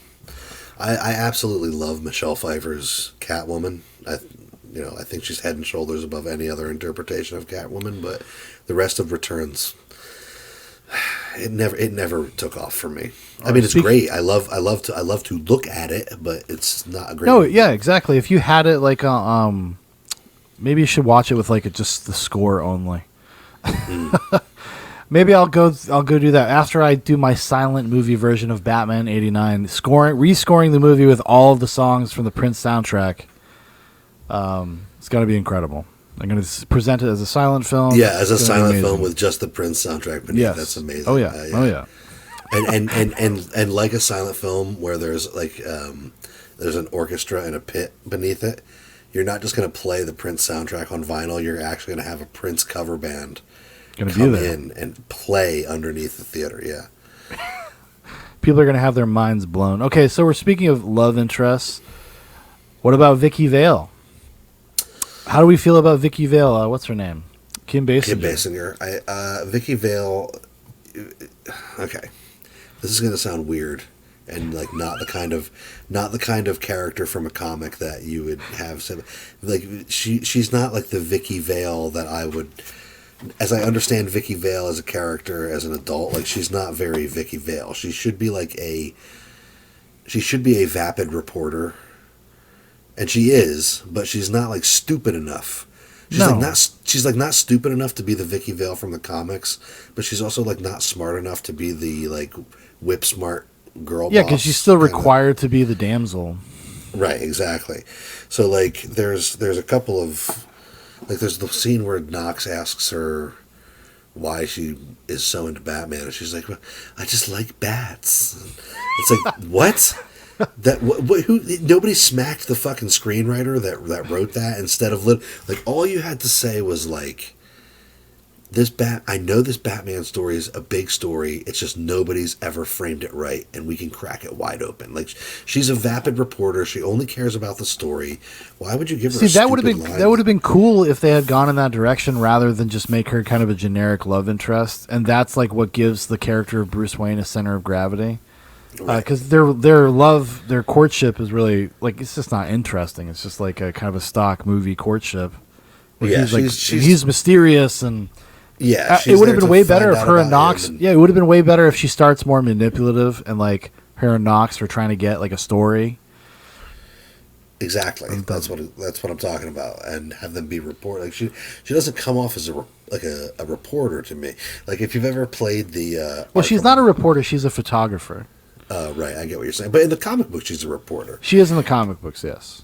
But like the Vicky Vale in the Arkham games is like the Vicky Vale that I would have liked to have seen on the screen. Yeah. From Kim Basinger, where she's like kind of a bubblehead. She's kind of like Gossip Girl XOXO, except for like Gotham. It's not like B-list black celebrities. It's like Gotham celebrities. What would have Gossip Girl XOXO said when Batman says, "About how much do you weigh?" Oh my gosh, she would have about 108. And then he could have said it, Dan. He still could have said it. Weigh a little bit more than 108. Yes, exactly. Can you imagine? That's what I think about Kim Basinger's performance. They should go back and George Lucas. They should use AI to fill in Kim put Basinger Lizzo in there. Gossip Girl. Actually, yeah, put Lizzo. How much do you weigh? 108. I think you weigh a little bit more. Around 108. Actually, can we just like recast everybody except Michael Keaton with just like just fat black women? Yes, please. It's just Jack Nicholson and Michael Keaton, and then just a bunch of fat black women just populating the screen. Except you don't change that one guy's voice. He still talks. Yeah, he still talks like that. Black lady. Yeah, maybe he can stay. Maybe he can stay too. No, but I mean, what were you gonna say? Oh, I'm sorry. Go ahead. No, I was just going to say, Batman 89, I don't have anything profound to say about it. I have the same thing that every millennial white dude has to say about it. It was my childhood, bro. Yeah, it was my childhood, bro. Like, iconic to me as a kid. It made me a lifelong fan of Batman to the point where it's like a mythology that I passed on to my son, even though it's stupid comic book garbage. There's something about it that just taps into little boys' psyches, and when it's done more so than any other hero. But I think when it's done right, Batman and just superheroes writ large, like they can be really, really good for like a kid's development, because they're stories about like having integrity and honor and strength, and being smart and doing the right thing and standing up for values, etc. When they're operating in their best like way. Unfortunately, that's not really what they are anymore. I don't know what the fuck they are now. They have a bunch of like trans, queer, BIPOCs that pretty much write all comic books now. All mainstream comic books are written by those. You don't like Ironheart? You don't like that, dude? You don't like Lady Thor, dude?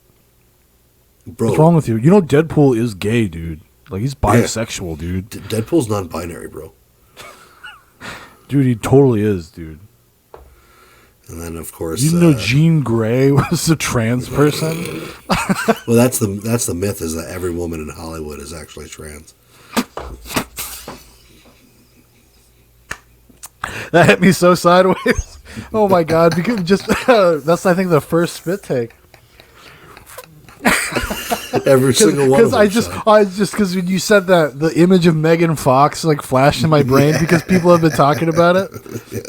I just saw Megan Fox because I was like staring at a picture of her the other day, and I'm like, it wouldn't surprise me. Like, dude, all of them: Taylor Swift, yes, Emma Stone, Dame Judi Dench, every single one of them. Michelle Obama. Oprah Winfrey. We've all known about that one for a while. Yeah. Go. I got $10,000 for the first person who gives me a picture of Michelle Obama pregnant. Okay. Oh man, there's some guy on Twitter that's like he's a journalist, and his name is Lee Stranahan, and he was like people, send me your best evidence that you believe like Michelle Obama is actually a man, and why you believe it. And I just sent him that Joan Rivers clip.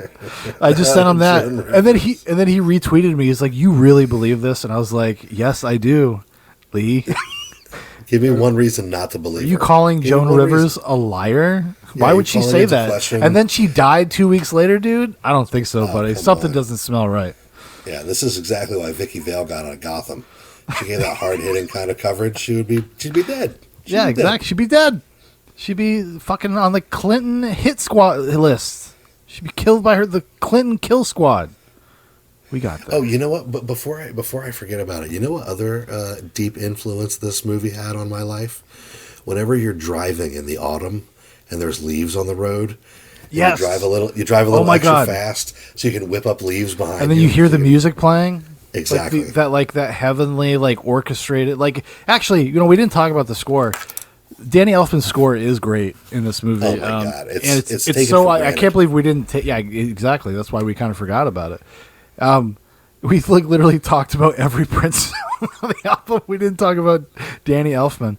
This is actually one of my favorite Danny Elfman scores because it was one of his first. He'd only done a few before he did this, and it became before there was that stock Danny Elfman sound that just felt Yes. I think after 1996, Danny Elfman just totally just started phoning in scores. Yeah, he He's was like, one of don't the you want the original- whistles? You don't want the whistles? They programmed him into the original AI, and he just stopped writing, and it just started making music for him.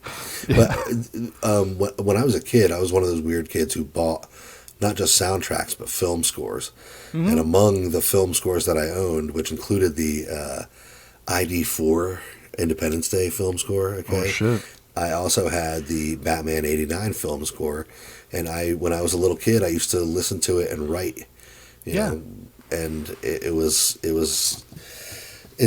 inspiring music. It really makes your imagination tingle. And Dude, perfect. The last shot of the movie when the camera just is panning up and Batman's like a gargoyle up there silhouetted with the moon, just the way the music swells at that part, it's so awesome. It's the perfect superhero moment, Batman triumphant. It's so cool. I always liked also the score in the part where he blows up the Ace Chemical Factory. It's got this wonderful sort of Yes. everything in this movie has an autumn feel, a Halloween kind of vibe, and It does, yeah. that part in particular, it just kind of feels like leaves kind of tumbling and falling in the wind. I don't know, the score is so ubiquitous and so ingrained that it is taken for granted. It's just there. But if it was gone, you'd be like, what the fuck? Where's that Danny Elfman score? I think it actually, it's one of the things that kind of what was missing. And again, when you juxtapose this with Batman Returns does not have a very memorable score. Yeah. And I think it's also a Danny Elfman score, but it just doesn't hit the same notes, no pun intended. It's it just doesn't get there. There's something that is, like I said, it's before Danny Elfman became a caricature of the kind of music that he makes, and there's something cinematic and big and sweeping and heroic about the score that is not at all, at least from my memory. And I just watched it the other day. Nothing stuck out to me in Batman Returns, but there's no moment in that movie. I associate so much of the imagery of Batman '89 with that score. I hear the score in my head when you bring up scenes or you say something. I hear the score in my head playing. And yeah, all the way up to the circus carnival music for Jack Nicholson's Joker. yeah. It's all perfectly done. Perfect. Everything about the movie, aesthetically, is perfect. It just doesn't, and it's the same with Returns. It doesn't have a plot. It doesn't have. They're not great movies, but they look perfect. They feel perfect. And as far as nostalgia factor goes, you can't, I can't actually make a real judgment call on this movie. I can't. There's no way. Yeah, I totally agree. It's just No way I it's could beyond watch it criticism. objectively. Yeah, it's just beyond my ability to kind of deconstruct, because I kind of know. Well, that's not true. I think we know what's wrong with the movie, but we just don't kind of care. And I think that I think the sum is greater than its parts. Those things kind of get washed over because of the good things in the movie and how kind of well paced it is, how iconic so much of the imagery is. It kind of washes over the fact that it doesn't really, like you said, has kind of no plot and doesn't really make a ton of sense and stuff. You just kind of don't care. You feel satisfied at the end of that movie. Yeah, and because it took you to a place, and you had fun, and it was full of iconography and full of one-liners and line readings, and it just takes you to a place, man. And I don't think that you need to be necessarily a young kid to appreciate what a set piece it is. Like you don't, the audience never thinks to ask the question that Jack Nicholson asked when he was walking up those stairs, because you just want to follow up the stairs. You just want to see where it goes. Yeah. Yeah. And you at the end, the bad guy loses. The hero gets the girl, and what else do you want? What do you want? What a Big Mac advertisement? It's on Batman Forever. Yeah, we got that too. We got that coming. Don't you worry, pal. You want a security guard that's going, they're gonna burn us with boiling acid. You gotta wait till Batman Forever for that. Can I borrow this? They found the single most Jewish security guard in all of Gotham. Said, oh God, they're gonna boil us in acid. My shoes are melting. Yes. When I watched Batman Forever back, I forgot how much fucking dialogue they have. That security guard has more dialogue than Billy D. Williams does in the entire fucking movie of Batman. He's 89. Actually, and he's mugging the whole time too. Like he's got to be somebody's like cousin or something. Exactly. He's like, I got a bit part for you, and then they just you want to get saved by Batman, Christopher? Yeah, exactly. It's for his. He did it. Okay, so Joel Schumacher did it as a favor to his nephew for his bar mitzvah. He got his uncle to be in Batman Forever, and let him ad-lib as much dialogue as he wanted. Joel Schumacher's like, I don't care, honey. Just like do whatever. This week we're going to be shooting for 200 days. This movie costs $200 million. I'll be auditioning. I'm going to be auditioning a lot new Corey Feldmans, I call them. Don't you see the nipples on his bat suit? Doesn't that tell you we can do whatever we want to do here? We're crazy. Go with it. Yeah. We're crazy. We're kooky over here. Okay. I just want to apologize to all of the fans out there. I love this. It's one of the best apology videos of all time. Joel, it's from if I did anything to offend any of you, if you were expecting anything from Batman and Robin, yikes! I apologize. Yikes. Yeah, we got to do Batman Forever. Would be another fun one just to do, kind of like quick one day. Yeah, we should. Because that one, I know that one. That's ingrained in my mind just to the same degree like Batman '89 is. Like I've watched it so many times. Man. They kind of all are. Like all four of those movies, Batman Returns the least, but like Batman Forever, Batman Returns the least. Batman Forever, for the year that came out, dude, I had like 4 Batman Forever posters on my wall. I had a ton of the toys. I had the soundtrack. I had the VHS. I watched it over and over again. I was obsessed with Jim Carrey. I mean, we need to do a sequel to this episode where we change directors and we put nipples on our t-shirts. Bat suit, yeah. No, put them on our t-shirts. And some pasties. Then we talk about the Schumacher verse, which is actually there's 2 universes within the Schumacher verse, as I explained to you earlier, but you still don't get. You just don't get it, man. Why don't you just accept it? No, I look forward to that. That's a good idea. I think we have to cover the Schumacher Batman movies because I know we both like them. Yeah, they're both great. So here's the thing: as I got older, I found myself having less regard for the Burton movies and more regard for the Schumacher movies.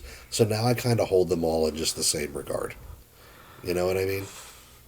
Man, I don't know, because I think Batman and Robin that's a tough one. That movie's too long. It's like 2.5 hours long for some reason. It has a lot of warts. Batman and Robin, but it's so entertaining. I laugh so hard. Like Arnold Schwarzenegger, an all-timer bad movie performance. Like I don't know what the fuck he was doing. I don't even know what I was like.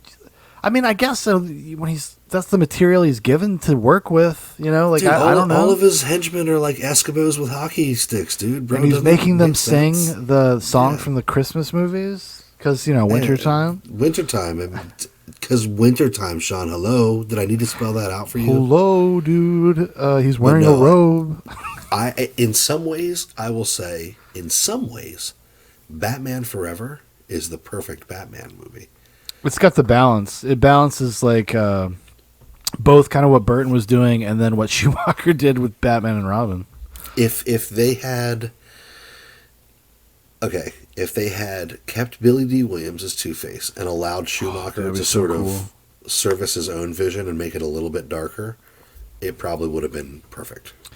I mean, there is a Schumacher cut out there in the wild. Apparently, Kevin Smith actually has watched it, and he's going to review it live on the internet on June 19th. Oh, really? This is just happenstance. I just saw this the other day. And It's a Kevin Smith thing I actually want to see. yeah, and apparently I think he's going to screen it for the people that are there. It's like he's filming his Fat Man Beyond podcast. And they do it live sometimes. And I think they're going to screen it there. The Schumacher cut. He said it's all temp music, but it's a pretty decent copy. It's like straight from an Avid to a tape. Like that's the version that he has. Because there's those deleted scenes are out there. You know, the one with like Kilmer being approached by like a giant bat in a Giant cave. animatronic bat. Yeah. So, and that's Schumacher. Because they all say that like, yeah, my original vision was like way deeper, and like we really got into like the psychology of Bruce Wayne. I'm like, I'm sure it's probably like 15 more minutes of of business. Dr. Chase Meridian bursts into the room and looks at Batman and I was says, thinking about you. Tell me, Doctor, do you like the circus? It's amazing. Oh my God! Some of those lines in the Schumacher movies, they're real cheese balls. Oh, dude, they're amazing. I mean, Some of them will make you go like this. That's true. That's true. It's like it's funny, but it's also mockingly laughing. Right. Yeah. I mean, come on. Tommy Lee Jones was pretty awesome in that movie. Like he's pretty great. God. He's pretty, and I love the fact that he hated Jim Carrey, even though they're both delivering the most broad, campy performances possible. For some reason, he just seethed with contempt. Because I think Carrey just never shut it off. He's probably like personally annoyed by it. Right, but also I think that there was probably an element of no matter how much camp Tommy Lee Jones put on, he could never catch up to Jim Carrey, and he probably didn't know any other way to play that character. Yeah, I think Tommy Lee Jones was like a confused old man on the set of. Do you really Batman think Forever. so? Really? I think so. I think that he was like. Oh, I think he's there for a paycheck, buddy. Like I think that he was. I think that Yeah. I think that he was there for a paycheck. But when I say confused old man, I mean to say that I don't think that he had any idea what to do with the material he was given. And he looked at Jim Carrey and he looked around the set, and there were people walking around in fucking spandex with cod pieces and stuff. And he was just like, "I'm going to play this real over the top, just like over the top. Nicholson, just like Danny DeVito did." And what he should have done was actually learn a little bit about the fucking character of Two-Face and how you would actually play that character. Aaron Eckhart did a great job with him.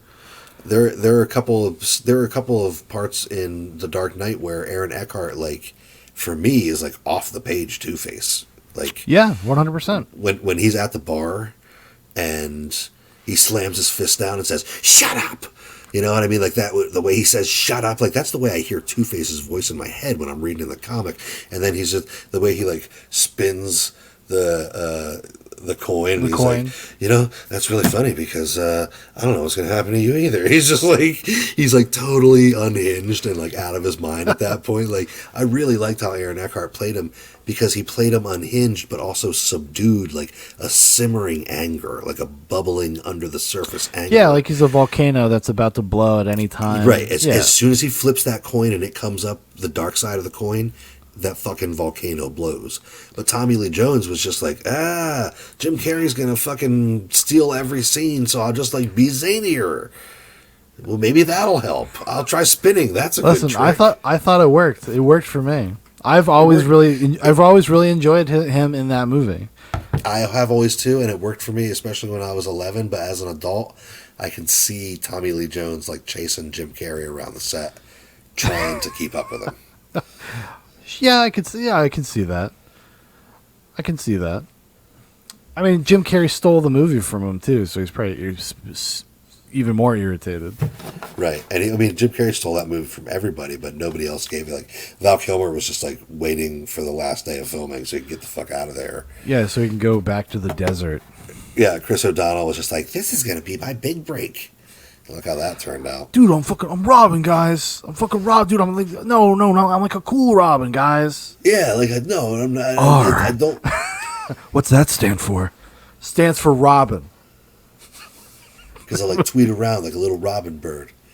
But no, we'll get to the Schumacher movies. Schumacher movies. But yeah, like, the way I would conclude is to say that I don't have anything of value or anything noteworthy to say about Batman 89 that hasn't already been said, because we're all on the same page about this movie, and we have been for 35 years. I think the most that's come to light about this movie is that we, in retrospect, all understand that it's a bit of fluff. Oh, yeah, for sure. Yeah. I think it carried much more weight when we were kids, and now that we're adults, we're like, oh, yeah, it's a bit of fluff, but it's still awesome fluff. It's part of, like, this is like a rite of passage. As a man, everybody goes through things. At some point in your adult man life, you have to look back at Batman 89 and see it for what it is. Doesn't mean you don't have to like it, but you got to see it for what it is. You got to understand that. Okay. No, I totally agree. Like, it's a movie that, exactly, like, there's really nothing else you could say about it. People have talked about this movie to death for years, and now so have we. We've done it too. And it's one of the reasons why I didn't feel the need to rewatch. I mean, I rewatched scenes from it in Batman Returns, but I mostly listened to like interviews and people talking about the movie to try to get some kind of different perspective on it. But it's like, yeah, I mean, I think we're all in agreement on the same page that the Tim Burton Batman movies are sort of perfect for what they are. As an adult, you kind of understand their flaws a little more, but they are so pretty to look at. They're so fun to watch. The performances are killer. The costumes are great. The set design is amazing. The score is fantastic. Who gives a shit whether or not there's a good story in there? Story? That's for lesser people, okay? You want a story? I don't know. Go to the theater, pal. Go see one of those musical things. See one of those operas. Batman and Batman Returns have so little story that, like, Jack Horner walked out of the theater like, God damn, you know what? He's like, man, we could have got a couple dicks getting sucked in on those things, man. They don't make pictures like they used to. A picture used to have a plot. It used to have a beginning, middle, and end. But well, that's how you keep them in those seats, Dan. After they squirt that joy juice, you gotta have something to keep them in the seats. That's what happened when Penguin like bites that guy's nose off. It squirts joy juice everywhere. That's exactly the way I feel it. Okay, just in closing, so do you have any hope for the future of Batman movies? Are you enjoying, just briefly, are you enjoying The Batman? Yeah, Robert Pattinson. I think that was great. I think that was a great start. I think that the only thing I would have changed about that Batman movie would have been I would have taken out the scene at the end where the Riddler meets the Joker in Arkham Asylum and put the Joker scene where Batman comes and asks the Joker for advice back into the movie. Sure. And other than that, it was great. Like, I mean, it gets me excited to see what's coming next. Yeah, I hope that they take. I think it's a good like foundation. I have a lot of problems with that movie. I've watched it a lot too. I've been trying to like it, like force myself to like it more. I'm thinking I might like literally nightcap it because I need to work through my problems with it. Okay, but I mean, I have only watched it a couple of times. For me, as a rewatchability problem, I never think to myself, man, I really want to sit down for 3 hours and watch the fucking Batman. It's way too fucking long. It's like 45 minutes too long, and it's because it becomes redundant. It like repeats itself for the first like 90 minutes, and over and over again. I also think the movie kind of hates Batman. It kind of villainizes like the concept of Batman in a way. Its kind of view on like the politics of Gotham, I think, is very modern politic. Like, well, you just gave the money to your dad gave money to the wrong politicians. Now come give the money to the good politicians like me, Mayor Rial. The black lady. Give your money to the black lady, and you will make things right in Gotham. And it's like, Catwoman's like all these old dead white guys, and Batman's like, hard to argue with that argument, Catwoman. I will also say that she, as far as Catwoman women go, she's Zoe Kravitz kind of down at the bottom of my list of Catwoman. Yeah, no. I don't need, and honestly, she's actually very comic book accurate, though, for the Frank Miller. She She super has is, the and same she- like vibe as Batman Year One. But like I always thought of Princess Diaries. Anne Hathaway. Anne Hathaway. I always thought of her Catwoman as being like very serviceable, having like a lot of Yeah. great moments, but just kind of being serviceable. She shines compared to Zoe Kravitz. Yes, I agree. Zoe Kravitz is kind of, I hate to say it, she's kind of a fucking charisma vacuum. And she You know what I mean? undermines, yeah, she undermines like the character. Like she constantly is, like undermining Batman and getting in the way. Maybe I don't know. Maybe I'm just gay for Robert Pattinson's Batman. I'm like, I don't need this chick. I just need Robert Pattinson solving crimes. Him and Commissioner Gordon. Let's get the boys together. You know, one The of the boys things club. one of the things that I loved about the Batman, and I actually take umbrage with a couple of things that you said about it in your review that I'm going to bring up now. We're going to lock horns and be here for another do 3 it. hours. I like how they portray him at the beginning of his career, making mistakes, being unconfident, doing things that like you don't normally see Batman do, like Yeah. instead of just like jumping off of a building, he like plugs like a magnet thing into it and like I didn't- paracords down this side. Hold on, I'm getting to you. Hold on. You have a similar contention to anyway. The part where he like walks down the side of the building with the cord, I thought was Yeah. like, fucking really clever. But the contention that you have and that a lot of people have with his interactions with the Riddler is that he doesn't solve all the Riddler's. Like he has a lot of help in solving the Riddler's riddles. From Alfred, Well, hold on. even No, he's. Oh, I'm sorry. you're going to say he doesn't solve the Riddler's riddles, right? No, he doesn't. He doesn't. I'm okay with him getting help and being young and needing assistance, etc. Like you said, like he's new. He's got like Commissioner Gordon there helping him. That's always been a thing with Batman. But like at the end, like I wish it didn't come so far out of left field what the plan was, and the Riddler just tells him what it is, and I'm like, I don't know. That's Okay, no. That's always I get because that. he can't be retarded. Like I don't know, that's pretty Well, harsh. but the third act of the movie is kind of retarded. Oh, it's very sloppy. So yeah. like everybody becomes retarded. It's got cool moments though. Like there's some cool imagery. Like Robert Pattinson, I love him, and I love the physicality he brought to the character. Like Yes, he's yes. a kick-ass Batman, dude. Like he It really, really is. is. It's as far as the fighting sequences, I always loved Ben Affleck's Batman, but Robert Pattinson brings a brawling kind of physicality to it. And like when he injects himself with whatever that green substance is and gets up and just starts fucking wailing on Which that I think dude, that they're like, setting that up to be Venom. I hope so. I hope we get some Bane. I hope they But, do the real Bane too, like the luchador, the guy from South America. What are you saying? Are you trying to say I'm not the real Bane? No, I love Tom Hardy's Bane. Actually, I'm a defender of Tom Hardy's Bane. I have a good time with Tom Hardy's Bane.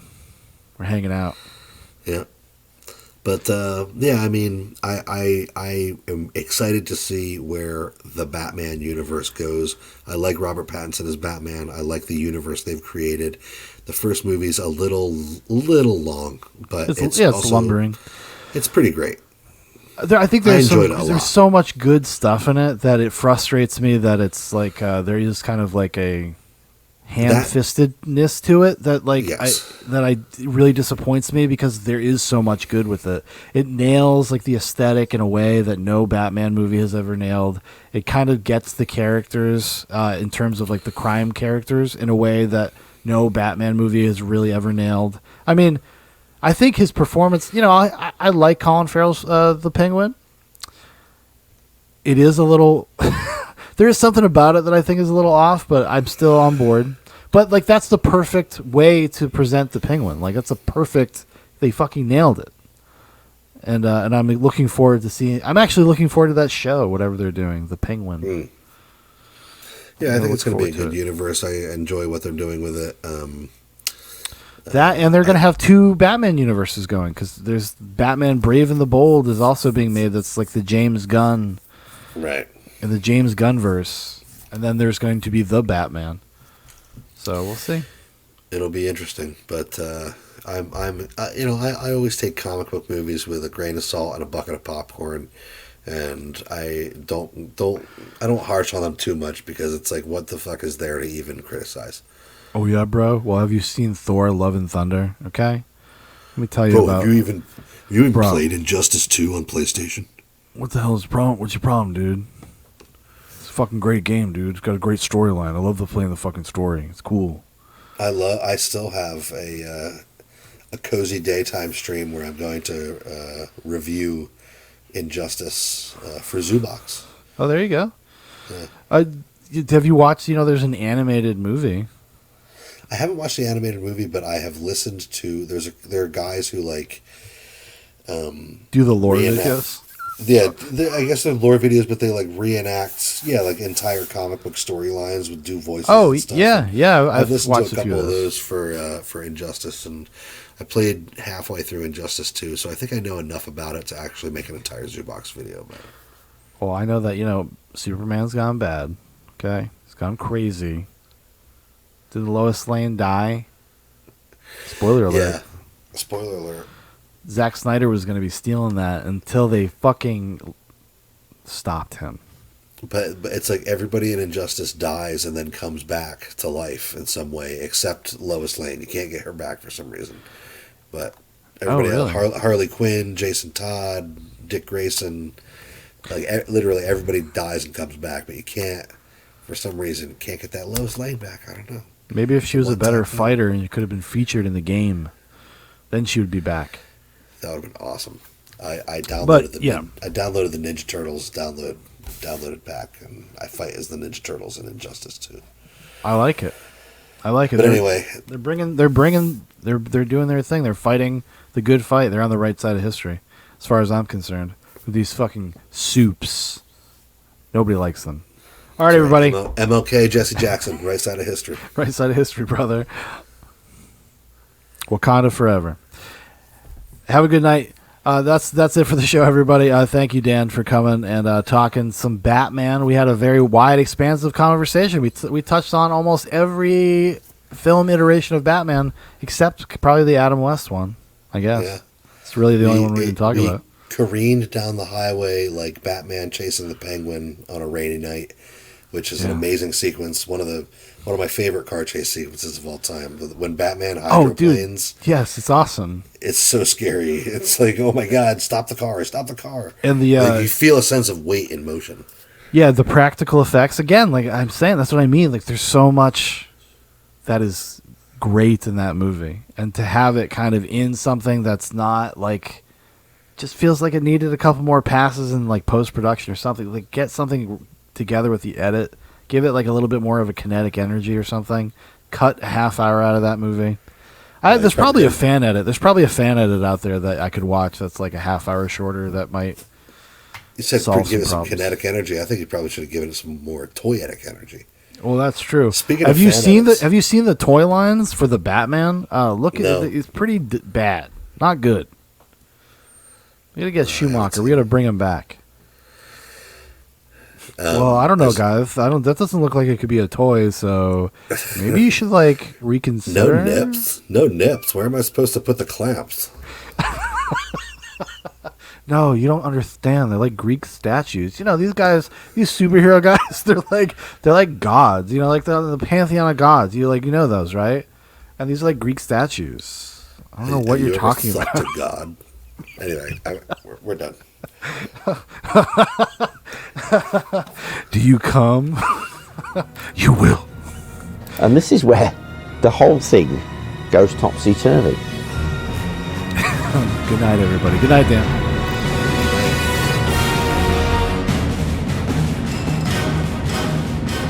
If there's anybody watching this that, let's say, loved Batman Forever and went into Batman and Robin with great anticipation, if I disappointed them in any way, then I really want to apologize, because it wasn't my intention. My intention was just to entertain them.